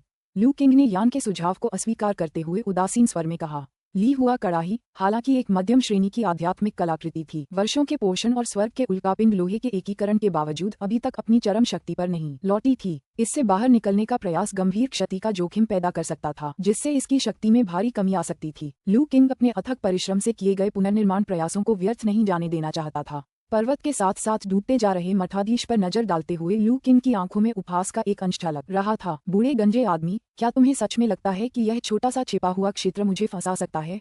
तुमने क्या कहा? मठाधीश की आंखें हैरानी से चौड़ी हो गईं। अगले ही पल उसने देखा कि लू किंग ने अपने हाथ में एक चांदी की नाव निकाली। क्या आप इसके बारे में उत्सुक हैं? लू किंग ने मठाधीश के विचारों को भांपते हुए अपने हाथ में नाव का वजन करते हुए आराम से समझाया। ये शून्य उड़ने वाली नाव है। जैसा कि नाम से ही स्पष्ट है, यह अंतरिक्ष को भेद सकती है और शून्य में यात्रा कर सकती है। इस तरह का छोटा गुप्त क्षेत्र इसके लिए कोई बाधा नहीं है। वायलिन फ्लाइंग बोट, असंभव। इस दुनिया में ऐसा खजाना कैसे मौजूद हो सकता है? मठाधीश की आवाज कांप रही थी क्योंकि वह चांदी की नाव को घूर रहा था। उसे इस पर विश्वास नहीं हो रहा था। तुम्हें जल्द ही पता चल जाएगा। लू किंग की आवाज ठंडी पड़ गई। चूंकि तुम इस गुप्त लोक को नष्ट करना चाहते हो, इसलिए मैं तुम्हें नहीं रोकूंगी, लेकिन मैं भी यहाँ नहीं रुकूंगी। तुम इस गंदी जगह के साथ ही मर जाओ। एक सहज इशारे के साथ लू किंग के हाथ से ब्लेड ऊर्जा का एक जोरदार प्रहार निकला, जिसने मठाधीश पर प्रहार किया। इस हमले ने मठाधीश के दांतियान को चकनाचूर कर दिया, जिससे उनकी पहले से ही कमजोर स्वर्णिम आध्यात्मिक शक्ति का मूल नष्ट हो गया। मृत्यु के कगार पर खड़े मठाधीश अब आत्मा के विनाश के कगार पर थे। केवल घृणा के बचे खुचे धागे ही उनकी चेतना को बचाए हुए थे। लू किंग को घूरते हुए मठाधीश ने यह मानने से इनकार कर दिया कि चांदी की नाव वह सब करने में सक्षम थी जो लू किंग दावा कर रहा था। हालांकि अगले ही पल लू किंग के हाथ में मौजूद नाव फैल गई और उसकी चांदी जैसी चमक से चारों ओर रोशनी फैल गई। लू किंग ने ली हुआ कड़ाही को एक तरफ रख दिया और नाव पर चढ़ गई। इसके बाद स्थानिक उतार चढ़ाव की एक शक्तिशाली लहर आई। ऊपर अंतरिक्ष में एक भंवर प्रकट हुआ और शून्य उड़ने वाली नाव उसमें समा गई और पूरी तरह से गायब हो गई। मठाधीश को सच्चाई का एहसास हुआ और उनका हृदय घोर निराशा में डूब गया। नहीं। अध्याय 437 नहीं। जैसे ही शुवानकोंग पर्वत के मठाधीश ने निराशा भरी चीख निकाली, विशालकाय तैरता हुआ पर्वत और भी तेजी से नीचे गिरने लगा। छिपे हुए क्षेत्र का आत्मविनाश नहीं। जमीन पर वुजियान टावर के टावर मास्टर ने लू किंग और शुवानकोंग पर्वत के मठाधीश के बीच हुई बातचीत सुनी और उनके चेहरे के भाव नाटकीय रूप से बदल गए। एल्डर यू भी उतने ही घबराए हुए थे। टावर मास्टर, हमें क्या करना चाहिए? अगर शुवानकोंग पर्वत नष्ट हो गया तो क्या हम भी यहीं दफन नहीं हो जाएंगे? टावर मास्टर का चेहरा पीला पड़ गया। वह क्या कर सकता था? वह पूरी तरह से शक्तिहीन था। वह विशालकाय तैरते हुए पहाड़ को घूर रहा था, जो अभी भी नीचे उतर रहा था, और उसके आसपास का वह आकाश जो कांपने और विकृत होने लगा था। उसके चेहरे पर गहरी निराशा झलक रही थी। उसे पता था कि सब कुछ खत्म हो गया है, सब कुछ समाप्त हो गया है। गुप्त क्षेत्र का निकास द्वार नष्ट हो गया था और उनके पास उसकी बाधाओं को भेदने की क्षमता नहीं थी। यह अपरिहार्य था कि वे शुवानकोंग पर्वत के साथ ही नष्ट हो जाएंगे। इस गुप्त क्षेत्र में उनका सफाया हो जाएगा। हमारे पूर्वजों ने जीवित रहने की हताशा में शुवानकोंग पर्वत की तलवार बनने के लिए सहमति दी। 1000 वर्षों से हमने उनके लिए गुप्त रूप से अनगिनत दुष्ट कर्म किए हैं। अब क्या यही प्रतिशोध है? क्या हम शुवानकोंग पर्वत के भिक्षुओं के साथ ही नष्ट होने के लिए अभिशप्त हैं, इस गुप्त क्षेत्र में पूरी तरह से मिट जाने के लिए? टावर मास्टर ने देखा कि विशालकाय तैरता हुआ पहाड़ जमीन पर गिर पड़ा। एक अत्यंत शक्तिशाली आघात तरंग बाहर की ओर फैली और उनकी स्थिति की ओर तेजी से बढ़ने लगी। अचानक उसके मन में एक विचार आया। फिर अगले ही पल बिजली की तीव्र लहर ने उसे घेर लिया और वह पूरी तरह से बेहोश हो गया। पश्चिमी राज्य में लिंग पर्वत श्रृंखला के भीतर 2 पर्वतीय चोटियों के अभिसरण से निर्मित विशाल पोर्टल के पास अचानक हवा में एक स्थानिक तरंग दिखाई दी। कुछ ही क्षणों बाद उसमें से एक कुछ हद तक क्षतिग्रस्त लेकिन प्राचीन चांदी की बनी वॉइड फ्लाइंग बोट निकली। लू किंग वॉइड फ्लाइंग बोट से बाहर निकली और उसे एक तरफ रख दिया। तो युवा स्वामी, आपके पास ये गुप्त तुरुप का पत्ता था। ये चांदी की उड़ने वाली नाव शून्य में विचरण कर सकती है और गुप्त लोगों की बाधाओं को भेद सकती है। इसमें कोई आश्चर्य नहीं कि उस दिन धूसर वस्त्रधारी व्यक्ति इसमें प्रवेश करने के लिए इतना बेताब था। यान आश्चर्य से भरे चेहरे के साथ लू किंग के बगल में प्रकट हुआ। जब लू किंग ने पहले शून्य उड़ने वाली नाव को परिष्कृत किया था, तब उसने इसकी क्षमताओं का खुलासा नहीं किया था। यहाँ तक कि यान को भी नहीं पता था कि यह शून्य को पार कर सकती है। शून्य में यात्रा करने की यह क्षमता सर्वशक्तिमान नहीं है। सटीक यात्रा के लिए पूर्व निर्धारित स्थानिक निर्देशांकों की आवश्यकता होती है, लू किंग ने समझाया। तो इसीलिए आपने जानबूझकर एल्डर जिनचोंग को पहले जीवित रखा था, ताकि वह गुप्त क्षेत्र का प्रवेश द्वार खोल सकें। यान को अचानक ये बात समझ में आई। शुवानकोंग पर्वत का गुप्त क्षेत्र स्थानिक परतों के भीतर छिपा हुआ है और इसे खोजना मुश्किल है। अगर मैंने लापरवाही से शून्य उड़ने वाली नाव का इस्तेमाल किया होता तो मैं स्थानिक अशांति में खो सकता था। लू किंग ने सिर हिलाया। इसका मुख्य कारण उसकी वर्तमान साधना का स्तर था। उसने अभी तक अंतरिक्ष के नियमों को पूरी तरह से नहीं समझा था और असंख्य स्थानिक परतों के बीच शुवानकोंग पर्वत के छिपे हुए क्षेत्र का सटीक पता नहीं लगा सकता था। गुप्त क्षेत्र के प्रवेश द्वार से सीधे प्रवेश करना सबसे सुरक्षित तरीका था। अंदर पहुंचने के बाद चीजें काफी सरल हो गईं। उसने अपनी दिव्य आत्मा की छाप पहले ही बाहर छोड़ दी थी, जिससे उसे बाहरी स्थान को आसानी से ढूंढने और भीतर से बाहर निकलने में मदद मिली। जब वह व्यक्ति और कलाकृति की आत्मा बातचीत कर रहे थे, तभी अचानक पास के पोर्टल से एक स्थानिक उतार चढ़ाव उत्पन्न हुआ। एक विनाशकारी आभा, जो सब कुछ नष्ट करने में सक्षम प्रतीत होती थी, उमड़ पड़ी, जिससे वे दोनों कांप उठे। सौभाग्यवश यह उतार चढ़ाव बाहर की ओर नहीं फैला और धीरे धीरे समाप्त हो गया। ऐसा लगता है कि शुवानकोंग पर्वत का गुप्त क्षेत्र सचमुच नष्ट हो गया है, यान ने थोड़ी भावुकता के साथ टिप्पणी की। शुवानकोंग पर्वत का बूढ़ा गंजा भिक्षु बेहद निर्दयी था। हजारों वर्षों की विरासत वाले एक गुप्त क्षेत्र को उसने बिना किसी संकोच के नष्ट कर दिया। यान को और भी ज्यादा प्रभावित करने वाली बात ये थी कि इस विनाश ने प्राचीन साधना युग के शीर्ष संप्रदायों में से एक के विघटन को चिन्हित किया, जो इस दुनिया में लंबे समय से कायम था। लू किंग चुप रहा। जिस क्षण शुवानकोंग पर्वत ने उसके गुरु को धर्म परिवर्तन कराने का प्रयास किया, उसी क्षण से उसके और उस संप्रदाय के बीच का संघर्ष सुलझने योग्य नहीं रह गया था। यदि वह समय रहते पर्याप्त रूप से मजबूत नहीं हो जाता, तो उसे यकीन था कि शुवानकोंग पर्वत के दबंग रवैये को देखते हुए उससे जुड़े सभी लोगों का बहुत पहले ही दुखद अंत हो गया होता। युवा स्वामी, गुप्त लोक में पहले क्या आपको ऐसा महसूस हुआ कि शुवानकोंग पर्वत के भिक्षुओं के अलावा वहाँ कुछ और भी रहते थे? यान ने अचानक पूछा। हाँ, और भी लोग थे। उनके व्यक्तित्व को देखकर लगता है कि वे वुजियान टावर कबीले के थे, लू किंग ने जवाब दिया। गोल्डन कोर दायरे में कदम रखने के बाद से लू किंग की दिव्य आत्मा में गुणात्मक परिवर्तन आया था। उसकी संवेदन क्षमता में काफी विस्तार हुआ था। हालांकि शुवानकोंग पर्वत का गुप्त क्षेत्र विशाल था, फिर भी वह इसके लगभग आधे हिस्से को ही महसूस कर सकता था। वह लंबे समय से जमीन पर मौजूद लोगों का पता लगा लेता था और उनकी आभा से उनकी पहचान कर लेता था। शुरू में उसका इरादा शुवानकोंग पर्वत को नष्ट करने के बाद उन बदमाशों से निपटने का था। हालांकि मठाधीश के गुप्त क्षेत्र को स्वयं नष्ट करने के निर्णय ने उसे स्वयं ऐसा करने की परेशानी से बचा लिया। अच्छा, अब जब शुवानकोंग पर्वत का मामला सुलझ गया है, तो चलिए वापस चलते हैं, लू किंग ने कहा। उसका मूड काफी अच्छा था। हालांकि इस यात्रा में कुछ मामूली दिक्कतें आई थीं, लेकिन कुल मिलाकर यह यात्रा सुचारू रूप से संपन्न हुई। अफसोस की बात सिर्फ ये थी कि शुवानकोंग पर्वत का मठाधीश हद से ज्यादा पागल था। जब वह लू किंग को मार नहीं सका, तो उसने गुप्त लोक को ही नष्ट कर दिया। इससे लू किंग के पास खजाने इकट्ठा करने का समय नहीं बचा, जिसके परिणामस्वरूप शुवानकोंग पर्वत के हजारों वर्षों से संचित संसाधनों का नुकसान हुआ। फिर भी यह कोई बड़ी समस्या नहीं थी। आध्यात्मिक ऊर्जा की कमी के युग के दौरान संचित हुए शुवानकोंग पर्वत के संसाधनों का संभवतः उनके लिए कोई खास मूल्य नहीं रहा होगा। खुद को दिलासा देने के बाद लू किंग ने एक सुनहरी उड़ने वाली नाव को बुलाया, प्रकाश की एक धारा में रूपांतरित हुआ और कांगझोउ की ओर चल पड़ा। उसके पीछे अभिसारी पर्वत चोटियों द्वारा निर्मित पोर्टल अपरिवर्तित रूप से खड़ा रहा। किसी को नहीं पता था कि 4 महान गुप्त लोकों में से एक, शुवानकोंग पर्वत, जिसने हजारों वर्षों तक गुप्त रूप से दुनिया के मामलों को प्रभावित किया था, को चुपचाप नष्ट कर दिया गया था। उसका ठिकाना पूरी तरह से स्थानिक अशांति में विलीन हो गया था। गोल्डन कोर दायरे में पहुंचने पर लू किंग की सुनहरी उड़ने वाली नाव को नियंत्रित करने की गति में काफी वृद्धि हो गई थी। आधे दिन से भी कम समय में वह कांगझोउ लौट आया था। काउंटी कस्बे से गुजरते समय उनकी दिव्य आत्मा नीचे की ओर विलीन हो गई और उनकी भौहें थोड़ी से उड़ गईं। अपनी उड़ान रोककर उसने सोने की उड़ने वाली नाव को एक तरफ रख दिया और नीचे उतर गया। कुछ ही देर में लू किंग शहर की एक गली के कोने पर उतरी। आश्चर्यजनक रूप से हलचल भरे कस्बे के किसी भी व्यक्ति ने आकाश से उसके उतरने पर ध्यान नहीं दिया। ऐसा व्यवहार किया मानो कुछ हुआ ही न हो। लू किंग की वर्तमान साधना स्तर को देखते हुए आम मनुष्यों के सामने खुद को छिपाना उसके लिए सहज था। अपनी दिव्य आत्मा से आसपास के प्रकाश को सूक्ष्मता से मोड़कर उसने आसानी से खुद को अदृश्य कर लिया। ये तकनीक उस समय शियाओ ली की जन्मजात गुप्त क्षमता से प्रेरित थी। अपने चेहरे से भूतिया मुखौटा हटाकर और आसपास की विकृत रोशनी को बिखेरते हुए लू किंग कोने से बाहर निकला। जैसे ही उसने सड़क पर कदम रखा, हवा में एक तीखी आवाज गूंज उठी। चौथे भाई, क्या यही वह काउंटी कस्बा है जिसकी जिम्मेदारी आपके पास है? ये तो बहुत ही जर्जर हालत में है। अध्याय 438 लू किंग ने आवाज की दिशा में देखा। कुछ ही दूरी पर एक सराय की खिड़की के पास कुछ लोग खड़े थे, जो नीचे सड़क की ओर देख रहे थे। उनमें से 2 लू किंग से परिचित थे, वेई डाजोंगुआन और काउंटी मजिस्ट्रेट यान केंगहाई। अभी बोलने वाले व्यक्ति की बात करें तो वह लगभग 20 वर्ष का एक युवक था, जिसने आलीशान वस्त्र पहने हुए थे। उसके चेहरे की बनावट यान केंगहाई से काफी मिलती जुलती थी। उसके पीछे असाधारण आभा वाले कई रक्षक खड़े थे, जिनकी उपस्थिति से दिव्य चेतना में उनकी महारत का पता चलता था। शानदार वस्त्र पहने युवक के शब्दों को सुनकर यान केंगहाई का चेहरा गंभीर हो गया। 7वें भाई, यहाँ आने का तुम्हारा असली मकसद क्या है? क्या तुम सिर्फ मेरी बदकिस्मती पर हंसने आए हो? उसने ठंडे स्वर में पूछा। तुम्हारा क्या मतलब है? आखिर हम भाई हैं। क्या एक छोटा भाई बिना शक के अपने बड़े भाई से मिलने नहीं जा सकता? युवक ने शरारती मुस्कान के साथ जवाब दिया। भाई, यान केंगहाई अपनी कड़वी हंसी नहीं रोक पाया। पिताजी द्वारा मुझे यहाँ निर्वासित करने का कारण कोई और नहीं बल्कि तुम और हमारे षड्यंत्रकारी भाई बहन थे। अब चौथे भाई, आप इसे अनुचित तरीके से पेश कर रहे हैं, युवक ने मुस्कुराते हुए उत्तर दिया। हमने तो बस एक रहस्य का जिक्र किया था और आप पिता से इसके बारे में पूछे बिना नहीं रह सके, जिससे आपने उनके निषेध का उल्लंघन किया।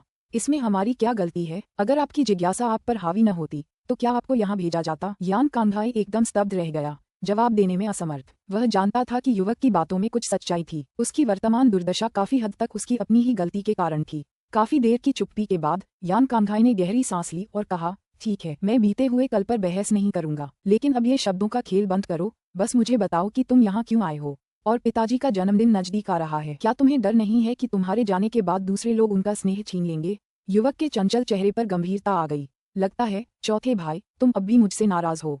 ठीक है, मैं मुद्दे पर आता हूँ। उसने अपनी मुद्रा सीधी की। मैं यहाँ पिताजी के आगामी जन्मदिन के कारण ही आया हूँ। मैं उनके लिए एक अनूठा उपहार तैयार करना चाहता हूँ और मुझे आपकी मदद चाहिए। यान कांघाई ने पलकें झपकाईं और फिर व्यंग्य से कहा, ये पिछड़ा हुआ गरीब इलाका, इसमें भला कौन सा खजाना छिपा हो सकता है? और मैं तुम्हारी मदद क्यों करूं? अगर यहाँ कोई कीमती चीज होती तो मैं उसे स्वयं पिताजी को भेंट कर देता। चौथे भाई, तुमने उस समय काफी हंगामा मचाया था। क्या तुम्हें लगता है कि सिर्फ जन्मदिन का उपहार पिताजी को शांत कर देगा? तुम्हारा नाम देखते ही शायद वे नाराज हो जाएंगे। युवक ने शांत मुस्कान के साथ जवाब दिया। यान कांघाई चुप हो गया। उसे इस बात का गहरा एहसास था कि उसके पिता के मन में उसके अतीत के कार्यों को लेकर कितना गुस्सा भरा हुआ था। उसकी मां के पत्रों में अक्सर उसे चेतावनी दी जाती थी कि जब तक उसका गुस्सा शांत न हो जाए वह राजधानी से दूर रहे। यहाँ तक कि उसका अपनी मां से पत्राचार भी बहुत कम रखना पड़ता था ताकि उसके पिता को उसकी मौजूदगी का एहसास न हो। युवक ने आगे जोर देते हुए कहा, आप भी मेरी तरह जानते हैं कि शाही फरमान के बिना आप कैंग काउंटी नहीं छोड़ सकते जब तक कि आप अपनी शाही पदवी का त्याग न कर दें। यान कांघाई का चेहरा और भी गंभीर हो गया। अपने पद का त्याग करने का मतलब था सब कुछ छोड़ देना, न केवल अपना पद बल्कि अपनी मां को भी संभावित रूप से फंसा लेना। तो चौथे भाई, अगर तुम इस बार मेरी मदद करोगे तो मैं वादा करता हूँ कि जब मैं सिंहासन पर बैठूंगा तो मैं तुम्हारी सजा रद्द कर दूंगा। तुम राजधानी लौट सकते हो या अपनी मर्जी से दुनिया घूम सकते हो। मैं तुम्हें एक जागीर भी दे सकता हूँ। सिंहासन पर आसीन होना। यान कांघाई ने एक भौं उठाई। उसके होठों पर व्यंग्यात्मक मुस्कान थी। पिताजी अभी भी पूरी तरह स्वस्थ हैं। क्या आपको इतना यकीन है कि आप उनके उत्तराधिकारी बनेंगे? इसकी चिंता करने की आपको जरूरत नहीं है, युवक ने बेपरवाही से जवाब दिया। लेकिन मैं आपको इतना जरूर बता सकता हूँ कि मुझे हाल ही में तियान लाओ का समर्थन प्राप्त हुआ है। तियान लाओ ने आपको अपना समर्थन देने का वादा किया है। यान कांघाई का शरीर अकड़ गया। बिल्कुल, और इससे भी बढ़कर मैं एक और खबर साझा करना चाहता हूँ। कुछ समय पहले जब आकाश और पृथ्वी में परिवर्तन हुआ तो तियान लाओ को एक गहन ज्ञानोदय का अनुभव हुआ। अब वे पूर्व स्वर्गीय क्षेत्र से भी ऊपर उठ चुके हैं। पूर्व स्वर्गीय क्षेत्र से परे, यान कांघाई ने स्पष्ट रूप से घबराते हुए कहा। बिल्कुल सही, युवक ने कहा।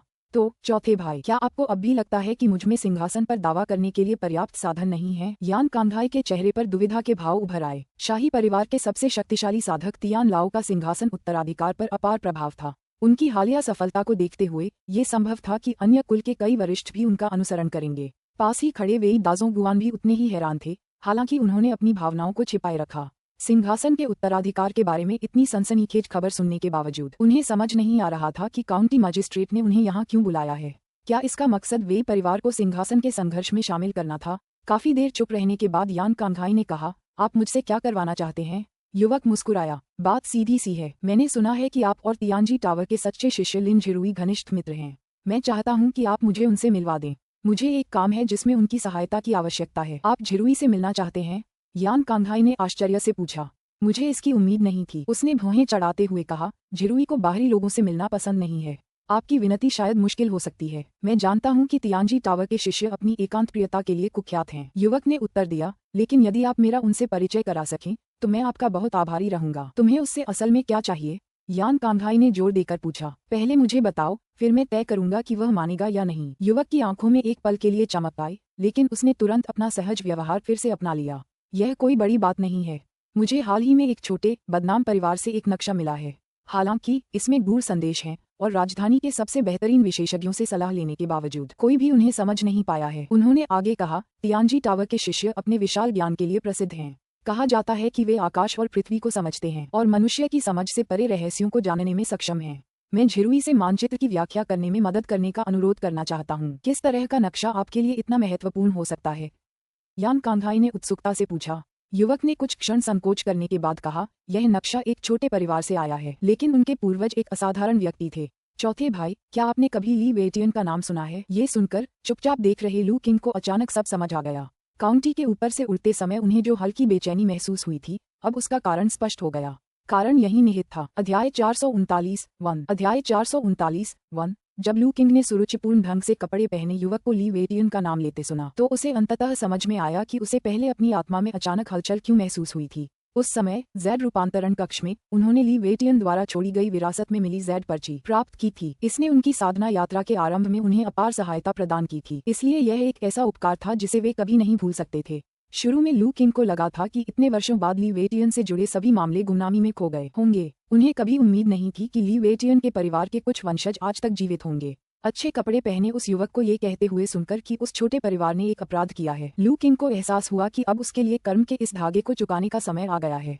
जब लू किंग सोच विचार कर रही थी तब सराय में बातचीत जारी रही। ली वेटियन यान कांधाई के चेहरे पर थोड़ी उलझन दिखाई दी, क्योंकि यह स्पष्ट था कि उसने ये नाम पहले कभी नहीं सुना था। इसमें कोई आश्चर्य की बात नहीं है कि चौथे भाई को उनके बारे में पता नहीं है। ये ली वेटियन 700-800 साल पहले रहते थे, यान परिवार के सत्ता में आने से बहुत पहले। जानबूझकर छानबीन करने के बाद मुझे संयोगवश ही उसके बारे में पता चला। इसी तरह मुझे उसके कारनामों के बारे में थोड़ी बहुत जानकारी मिली। सुरुचिपूर्ण ढंग से कपड़े पहने उस युवक ने हल्की मुस्कान के साथ कहा। 7 या 800 साल पहले यान कांधाई को अचानक एहसास हुआ। उसने मन ही मन सोचा, भले ही वह वर्षों से शाही राजधानी से दूर रहा हो, लेकिन अगर उस दौरान कोई असाधारण व्यक्ति प्रकट हुआ होता तो वह पूरी तरह से अनजान नहीं होता। जिज्ञासावश उसने पूछा, ली वेटियन में ऐसी क्या खास बात थी कि आपने उस पर इतना ध्यान दिया? ली वेटियन अपने युग के अद्वितीय विशेषज्ञ थे। कहा जाता है कि उनकी साधना पूर्णता के शिखर पर पहुंच चुकी थी और जी राज्य के राष्ट्र रक्षक के रूप में वे एक ही तलवार से आसपास के राष्ट्रों के सभी दिव्य स्तर के विशेषज्ञों को पराजित कर देते थे। उनकी उपस्थिति में कोई भी सिर नहीं उठा सकता था। वह निसंदेह उस समय दुनिया के सबसे ताकतवर व्यक्तियों में से एक थे। यहाँ तक कि झोंकझोंक में भी कुछ ही लोग उनका मुकाबला कर सकते थे। कितनी प्रभावशाली शख्सियत! यान कांधाई स्पष्ट रूप से घबरा गया था, लेकिन उसने जल्दी ही खुद को संभाल लिया। जी साम्राज्य, क्या इसका मतलब यह नहीं है? जी हाँ, बिल्कुल, उत्तम वस्त्र पहने युवक ने सिर हिलाया। जी साम्राज्य हमारे वर्तमान यान साम्राज्य का पूर्ववर्ती था। उस समय जी साम्राज्य पूर्वी क्षेत्र के सबसे शक्तिशाली राज्यों में से एक था। उस शक्ति का एक महत्वपूर्ण हिस्सा ली वेटियन से प्राप्त हुआ था। हालांकि ली वेटियन के गायब होने के बाद जी साम्राज्य धीरे धीरे पतन की ओर चला गया। 100 से अधिक वर्षों के संघर्ष के बाद अंततः ये बिखर गया और इसका अधिकांश क्षेत्र यान परिवार के शासन के अधीन आ गया, जिससे यान साम्राज्य की स्थापना हुई। ये सोचकर हैरानी होती है कि ऐसा इतिहास भी कभी रहा होगा, यान कांधाई ने धीरे से कहा। मेरे पास जो नक्शा है वह ली वेटियन के परिवार के वंशजों से प्राप्त हुआ है। अपने चरम काल में ली वेटियन युद्ध कौशल में अद्वितीय थे। हालांकि वे अपने उग्र स्वभाव और युद्ध के प्रति प्रेम के लिए भी जाने जाते थे। जी साम्राज्य के संरक्षक के रूप में उन्होंने एक बार आसपास के राष्ट्रों के सभी दिव्य क्षेत्र के विशेषज्ञों को चुनौती दी थी। यहाँ तक कि जब उन्होंने अपने घरों से बाहर निकलने से इनकार कर दिया, तब भी वे जबरदस्ती उनके दरवाजे पर जाकर उनसे द्वंद्व युद्ध करते थे। रिकॉर्ड बताते हैं कि उन लड़ाइयों में उन्हें कभी एक भी हार का सामना नहीं करना पड़ा, जिसके कारण उन्हें अजेय की उपाधि प्राप्त हुई। लेकिन इसी व्यक्तित्व के कारण उनके कई दुश्मन बन गए। ली वेटियन के गायब होने के बाद स्वाभाविक रूप से उनका परिवार प्रतिशोध का निशाना बन गया। यद्यपि दिव्य विशेषज्ञ आम मनुष्यों के विरुद्ध सीधे तौर पर कार्रवाई नहीं कर सकते थे, फिर भी उनके प्रभाव में आकर ली परिवार का पतन तेजी से हुआ। अंततः वे दुनिया से गायब हो गए।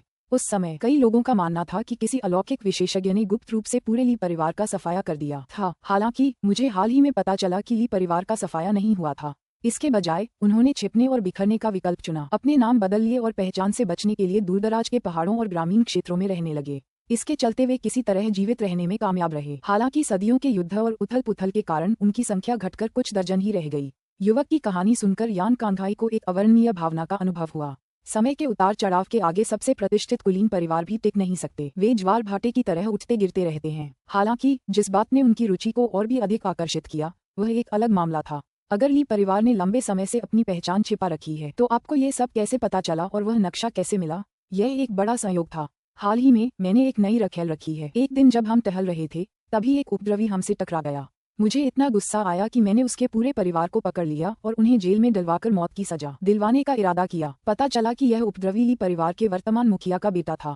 अपनी जान बचाने के लिए ली परिवार के मुखिया ने नक्शा सौंप दिया और अपने परिवार की उत्पत्ति का खुलासा कर दिया। ऐसा कहा जाता है कि ली वेटियन ने अपने लापता होने से पहले स्वयं यह नक्शा छोड़ा था। मुझे जिज्ञासा हुई और मैंने नक्शे के रहस्यों को सुलझाने का फैसला किया।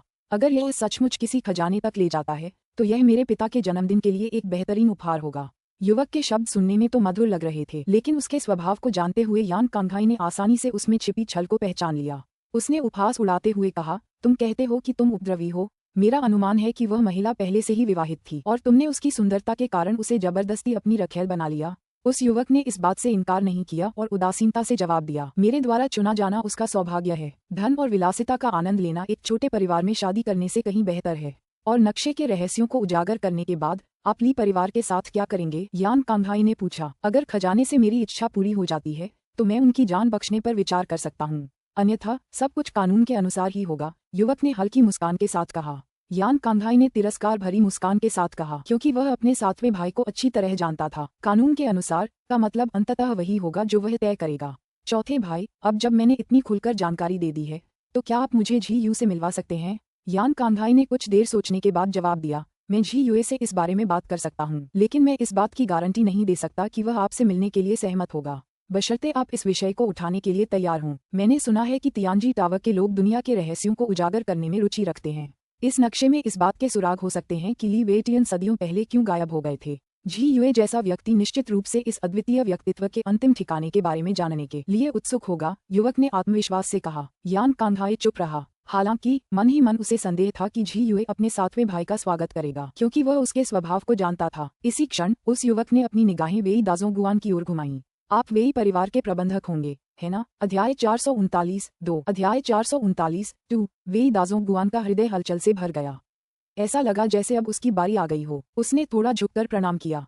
मैं वेई हाई हूँ, सातवें राजकुमार को प्रणाम। अचानक ही उस युवक का चेहरा गंभीर हो गया। वेई दाजोंगुआन, लगता है तुम्हारा वेई परिवार बहुत घमंडी है। मैंने तुम्हारे परिवार के मुखिया को आमंत्रित किया था, लेकिन उसकी जगह तुम, एक मामूली नौकर, आ गए। क्या आप ये कहना चाह रहे हैं कि मेरे व्यक्तिगत निमंत्रण के बदले आपके स्वामी की उपस्थिति पर्याप्त नहीं है? वेई दाजोंगुआन के कुछ कहने से पहले ही यान कांधाई थोड़ा कांप उठा। यान कांधाई ने जल्दी से कहा, मैंने मुख्य प्रबंधक वेई को यहाँ आमंत्रित किया है।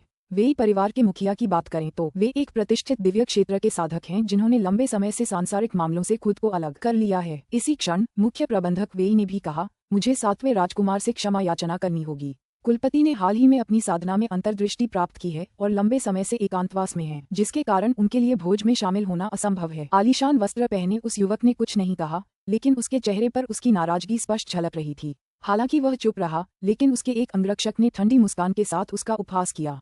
हम अभी अभी उन्नत पूर्व दिव्य क्षेत्र का साधक बना है और इतनी अकड़ दिखाने की हिम्मत करता है। जिसे इसके बारे में ज्यादा जानकारी न हो, वह सोचेगा कि उसने उच्चतर स्तर प्राप्त कर लिया है। उसी समय मुख्य प्रबंधक वेई पर एक हल्का सा अलौकिक दबाव उतरा, जिससे उसका शरीर धंसने लगा और उसका चेहरा लाल हो गया। यान कांधाई को भी असहजता महसूस हुई, लेकिन उसका दिल सदमे से भर गया था। आंतरिक अंगों के क्षेत्र में ही मौजूद होने के कारण उसे अचानक यह एहसास हुआ कि सातवें राजकुमार का रक्षक भी पूर्व दिव्य क्षेत्र का साधक था। एक दिव्य लोक का साधक सातवें राजकुमार के मात्र रक्षक के रूप में सेवा कर रहा था। ये कैसी स्थिति थी? यान कांधाई का दिमाग भ्रम के भंवर में फंस गया। शाही राजधानी से दूर कांग काउंटी में कई वर्षों तक रहने के बाद यान कांधाई को एहसास हुआ कि वह दुनिया में हुए परिवर्तनों को अब और समझ नहीं सकता। बस करो, पीछे हट जाओ, आलीशान वस्त्र पहने युवक ने आदेश दिया। उसकी बात सुनते ही गार्ड ने तुरंत अपना सुरक्षा कवच वापस ले लिया। मुख्य प्रबंधक वेई का शरीर कांप उठा, वह लगभग अपना संतुलन खो बैठा और उसके माथे पर पसीना आ गया। ये देखकर यान कांधाई का दिल एक बार फिर कांप उठा। गार्ड की आज्ञाकारिता से यह स्पष्ट हो गया कि वह निस्संदेह यान तियानहुआ के प्रति वफादार था। ऐसा लगता है कि मैंने अभी तक उन्हें चौथे भाई से मिलवाया नहीं है, उस युवक ने कहा, मानो वह यान कांधाई के विचारों को पढ़ रहा हो। ये मेरे निजी अंगरक्षकों के कमांडर हैं, यान परिवार के कुलीन सदस्य हैं, जिन्हें एल्डर तियान लाओ ने विशेष रूप से मेरी रक्षा के लिए नियुक्त किया है। गार्ड कमांडरों, क्या इसका मतलब ये था कि ये सभी रक्षक पूर्व स्वर्गीय क्षेत्र के साधक थे? यान कांधाई ने दिखने में साधारण से लगने वाले पहरेदारों को अविश्वास भरी निगाहों से देखा। उसके मन में एक अजीब सी बेचैनी पैदा हो गई। जब वह राजधानी से दूर था, तब परिवार में क्या घटित हुआ था? यान परिवार अब सहजता से पूर्व दिव्य क्षेत्र के साधकों को एक राजकुमार के रक्षक के रूप में नियुक्त कर सकता था, और वह भी केवल एक नहीं, बल्कि एक साथ कई। और क्या एल्डर तियान लाओ यान तियानहुआ को इतना सम्मान देते थे कि उन्होंने उनकी रक्षा के लिए इतने सारे दिव्य स्तर के साधकों को तैनात किया? इस क्षण यान कांधाई को अंततः समझ में आ गया कि सातवां भाई सिंहासन पर बैठने के अपने दावे को लेकर इतना आश्वस्त क्यों था। एल्डर तियान लाओ की कृपा से ये संभवतः काफी अधिक प्रतीत हो रही थी। एक पल के लिए यान कांधाई की भावनाएं बेहद जटिल हो गईं।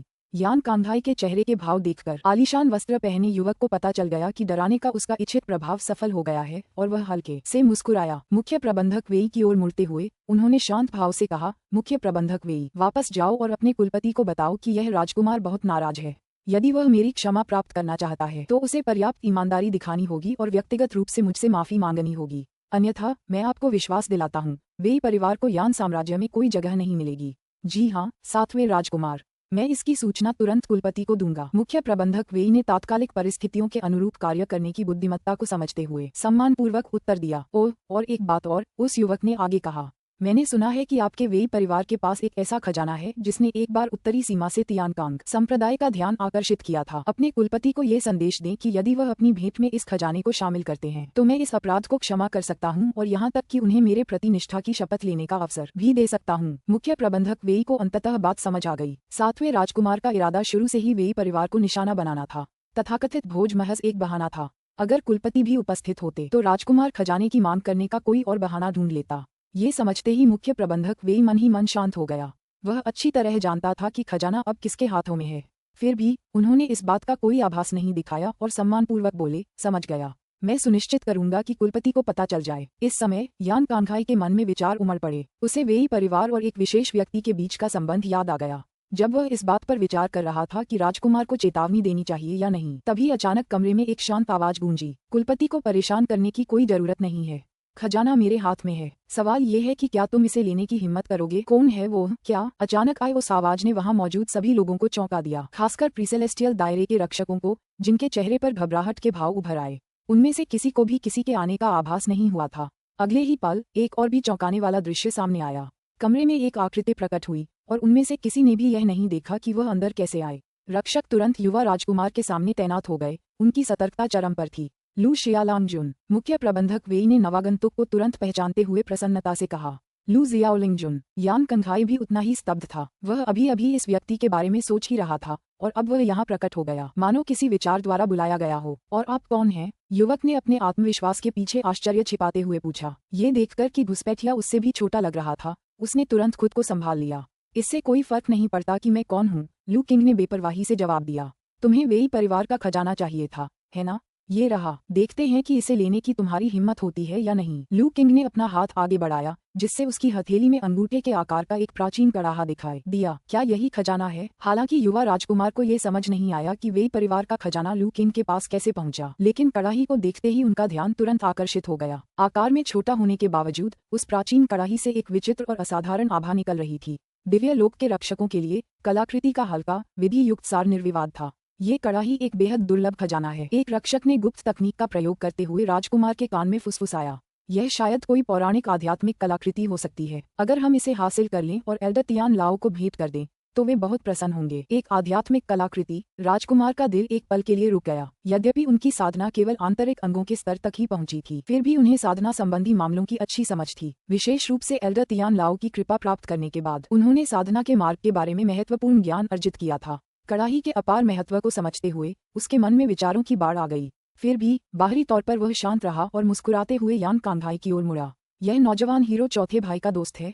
कितना अद्भुत प्रतिभावान है। आपने मुझे उससे मिलवाया क्यों नहीं? हालांकि यान कांघाई के जटिल भाव को देखकर उसकी मुस्कान जम गई, मानो वह उसे किसी बात की चेतावनी देने में हिचकिचा रहा हो। अध्याय 440 अध्याय 440 यान कांघाई का चेहरा जम गया, जिससे उत्तम वस्त्र पहने युवक क्षण भर के लिए स्तब्ध रह गया। इससे पहले कि वह स्थिति को समझ पाता, लू किंग ने कहा, क्या गलत है? अगर आप इसे स्वीकार करने को तैयार नहीं हैं, तो मैं आपको अपने भीतर झांकने के लिए आमंत्रित करता हूं। अगले ही पल युवक ने दहशत से देखा कि लू किंग के हाथ में मौजूद छोटा सा ली हुआ कड़ाहा अचानक फैल गया और एक विशाल वस्तु में बदल गया जो उनकी ओर तेजी से बढ़ने लगी। उसकी दृष्टि धुंधली हो गई और उसे कुछ भी याद नहीं रहा। युवक और उसके अंगरक्षकों को पकड़ने के बाद लू किंग ने ली हुआ कड़ाही को एक तरफ रख दिया और यान कांघाई और वेई दाजोंगुआन की ओर देखा। दोनों सदमे से जम चुके थे। उन्होंने इससे पहले कभी ऐसी अलौकिक शक्तियां नहीं देखी थीं। वह छोटा सा बर्तन पलक झपकते ही एक विशालकाय कलाकृति में बदल सकता था और लोगों को पूरा निगल सकता था। ये दृश्य विस्मयकारी और भयावह दोनों था। जब लू किंग ने उसकी ओर देखा तब यान कांघाई चौंक उठा और होश में आया। उसने जल्दी से कहा, लू जियाओलिंगजुन, वह आदमी मेरा 7वां छोटा भाई है। मैं आपसे दया दिखाने की विनती करता हूँ। हालांकि यान कांघाई अपने तथाकथित 7वें भाई के प्रति बहुत स्नेह नहीं रखता था, लेकिन अगर उसकी निगरानी में उसे कुछ हो जाता तो परिवार निश्चित रूप से उसे ही जिम्मेदार ठहराता। इसके अलावा वंश द्वारा बड़ी मेहनत से प्रशिक्षित किए गए दिव्य लोक के रक्षकों का नुकसान उनके संसाधनों के लिए एक बड़ा झटका होता। ओह, वही 7वां भाई जिसने तुम्हें अपमानित करने और इस दूरदराज के इलाके में निर्वासित करने के लिए जाल बिछाया था, और तुम अब भी उसके लिए गिड़गिड़ा रहे हो। लू किंग का स्वर शांत था फिर भी तीखा था। यान कांघाई को एहसास हुआ कि लू किंग ने उनकी पिछली बातचीत सुन ली होगी। कड़वी मुस्कान के साथ उसने कहा, सच कहूं तो लू जियाओलिंगजुन, मुझे अपने उस भाई की ज्यादा परवाह नहीं है, लेकिन आखिरकार हम खून के रिश्ते से बंधे हैं। आशा है कि आप मेरी खातिर उसे माफ कर देंगे। यहाँ आपका कोई दबदबा नहीं है। लू किंग की प्रतिक्रिया सुनकर यान कांघा एक क्षण भर के लिए अवाक रह गया। आपने पहले ली वेटियन का जिक्र किया था। मेरा और उनका कुछ संबंध है। काउंटी मजिस्ट्रेट यान, अगर आप अपने सातवें भाई को जीवित रखना चाहते हैं तो ये सरल है। चाहे कबूतर से संदेशवाहक भेजा जाए या तेज घोड़े से, मुझे 2 चीजें चाहिए। पहली बात, आपके यान परिवार को ली वेटियन के वंशजों को आधे महीने के भीतर इस काउंटी में लाना होगा। दूसरी बात, अब से 1 लाख पर्वत मेरे नियंत्रण में होंगे। वे अब यान साम्राज्य के शासन के अधीन नहीं रहेंगे। यदि आप मेरी संतुष्टि के अनुसार इन 2 शर्तों को पूरा कर सकते हैं तो मैं आपके सातवें भाई को बख्शने पर विचार कर सकता हूँ। यान कांघाई लू किंग द्वारा ली वेटियन से संबंध का उल्लेख सुनकर चौंक गया। वह तुरंत समझ गया कि लू किंग ने पहले ही संयम बरता था। यदि कोई अन्य शक्तिशाली व्यक्ति होता तो संभवतः उसके सातवें भाई की तुरंत हत्या कर दी जाती। हालांकि जब उसने लू किंग की दूसरी मांग सुनी तो यान कांघाई के चेहरे पर चिंता के भाव उभर आए। लू शियालांगजुन सीनियर ली वेटियन के वंशजों को स्थानांतरित करना संभव है, लेकिन 1 लाख पहाड़ों को अपना क्षेत्र घोषित करना मेरे कबीले को समझाना मुश्किल होगा। शाही परिवार भी निश्चित रूप से इसे स्वीकार नहीं करेगा। हालांकि ये पर्वत क्षेत्र दूरस्थ और खतरनाक थे, फिर भी ये यान साम्राज्य के लिए आवश्यक जड़ी बूटियों और खालों का समृद्ध स्रोत थे। इन्हें सौंपने से शाही दरबार से प्रतिरोध होना तय था। काउंटी मजिस्ट्रेट यान, लगता है आपको कोई गलतफहमी हो गई है। लू किंग ने शांत भाव से जवाब दिया। मैं आपके यान साम्राज्य की स्वीकृति नहीं मांग रहा हूँ। मैं आपको सूचित कर रहा हूँ 1 लाख पर्वत अब मेरे हैं। अगर आपके शाही परिवार को कोई आपत्ति है तो मैं राजधानी का दौरा कर सकता हूँ। उस समय ये देखना बाकी रहेगा कि यान साम्राज्य अभी भी यान परिवार के स्वामित्व में है या नहीं। लू किंग के शांत स्वभाव ने यान कांघाई के दिल में सिहरन पैदा कर दी। उसे लिन जिरुई की लू किंग के स्वभाव के बारे में दी गई पिछली चेतावनी याद आ गई। ये दिखने में सौम्य युवक वास्तव में बेहद निर्दयी था। लू किंग द्वारा अभी अभी प्रदर्शित की गई लगभग अलौकिक विधियों को याद करते हुए यान कांघाई का भय और गहरा गया। उसने सहज रूप से महसूस किया कि लू किंग को राजधानी में प्रवेश करने देना एक अनियंत्रित आपदा को जन्म देगा। जल्दी से उसने कहा, लू शियालांगजुन, कृपया शांत रहें। मैं तुरंत अपने कुल को संदेश भेजकर यह सुनिश्चित करूंगा कि वरिष्ठ ली वेटियन के वंशजों को यथाशीघ्र काउंटी लाया जाए। जहां तक 1 लाख पहाड़ों की बात है, यदि आप चाहें तो यह आपका है। वैसे भी यान साम्राज्य के लिए उस क्षेत्र का कोई खास महत्व नहीं है। यान कांघाई को ये तो पता नहीं था कि कबीले की क्या प्रतिक्रिया होगी, लेकिन वह जानता था कि फिलहाल उसे लू किंग को शांत करना ही होगा। उसे राजधानी पर चढ़ाई करने की अनुमति देना सरासर असंभव था। अच्छा, याद रखना, मैं तुम्हें ज्यादा से ज्यादा आधा महीना दे रहा हूँ। वेई दाजोंग गुआन, चलो चलते हैं। लू किंग ने हल्के से सिर हिलाया और जाने के लिए मुड़ गई। जी हाँ, युवा स्वामी, वेई दाजोंग गुआन ने आदरपूर्वक उत्तर दिया और लू किंग के पीछे जाने से पहले यान कांघाई को थोड़ा झुककर प्रणाम किया। बाहर से शांत दिखने वाले वेई दाजोंग गुआन मन ही मन बेहद खुश थे। सातवें राजकुमार ने अपने अंगरक्षकों के साथ मिलकर पहले ही अपने दमनकारी व्यवहार से उन्हें अपमानित किया था। हालांकि वेई दाजोंग गुआन ने उस समय इसे सहन कर लिया था और बाद में परिवार से सलाह लेकर जवाबी कार्रवाई करने का इरादा किया था, लेकिन उन्होंने लू किंग के अचानक आगमन से स्थिति में इतना बड़ा बदलाव आने की उम्मीद नहीं की थी। लू किंग की हरकतें बेमिसाल दबंगई भरी थीं। सातवें राजकुमार को आगे बोलने का मौका दिए बिना ही उसने उसे पकड़ लिया और कैद कर लिया। राजकुमार के साथ आए शक्तिशाली पूर्व दिव्य क्षेत्र के विशेषज्ञों में भी प्रतिरोध करने की क्षमता नहीं थी। इससे वेई दाजोंग गुआन को बेहद संतुष्टि मिली और लू किंग की अविश्वसनीय क्षमताओं के प्रति उनका सम्मान और भी गहरा हो गया। लू शियालांगजुन, क्या आप वेई मनों में विश्राम करना चाहेंगे? सराय से निकलने के बाद वेई दाजोंग गुआन ने आदरपूर्वक पूछा। कोई जरूरत नहीं, मैं गाँव वापस जाने की योजना बना रही हूँ। लू किंग ने स्पष्ट रूप से मना कर दिया। वैसे भी वेई मनो जाने का कोई खास कारण नहीं था। वेई दंपत्ति, वेई शानहाई और वेई शिंगे, साथ ही वेई जिहाओ अब अधिकतर ज्यूली गांव में स्थित अपने दूसरे निवास में रहते थे। काउंटी शहर में केवल वेई दाजोंग गुआन और कुछ प्रबंधक ही परिवार के मामलों का प्रबंधन करते थे। आज की घटनाओं की चिंता मत करो, वेई दाजोंग गुआन। गांव वापस पहुंचते ही मैं वेई लाओ कियानवेई और बाकी लोगों को सूचित कर दूंगा, लू किंग ने कहा। जी हाँ, वेई दाजोंग गुआन ने आदरपूर्वक उत्तर दिया। और ये लो। लू किंग ने जैड का एक टुकड़ा निकाला और उस पर अपनी उंगली हल्के से फेर दी। हवा में रहस्यमयी चिन्ह उभर आए और जैड में अंकित हो गए। कुछ ही पलों में उसने जैड का एक ताबीज बना लिया। फिर उसने एक जैड की बोतल निकाली और उसे ताबीज के साथ वेई दाजोंग गुआन को सौंप दिया। जैसा कि मैं देख रहा हूँ, आप पहले से ही आंतरिक अंगों के उच्चतम स्तर पर हैं और आत्मा शक्ति की क्षमताओं के साथ मार्शल ग्रैंडमास्टर बनने की कगार पर हैं। इस जैड की बोतल में मौजूद गोलियां आपकी नींव को मजबूत करने में मदद करेंगी, जिससे आकाशीय क्षेत्र में आपकी प्रगति में तेजी आएगी। इसके अलावा इस जैड ताबीज को पहनने से आज जैसी स्थितियों में आपकी रक्षा होगी। जब तक सामने वाला मुझसे अधिक शक्तिशाली नहीं है, तब तक उनकी आभा का आप पर कोई प्रभाव नहीं पड़ेगा। शियालांगजुन, ये, वेई दाजोंग गुआन ने लू किंग के हाथ में रखी वस्तुओं को देखते हुए हिचकिचाते हुए कहा। इन्हें ले लो, ये मेरे लिए तुच्छ हैं और व्यक्तिगत रूप से मेरे किसी काम के नहीं हैं। इनके बारे में ज्यादा मत सोचो। अध्याय 440-2 अध्याय 440-2 ये सुनकर वेई दाजोंग गुआन ने अंततः सामान स्वीकार कर लिया।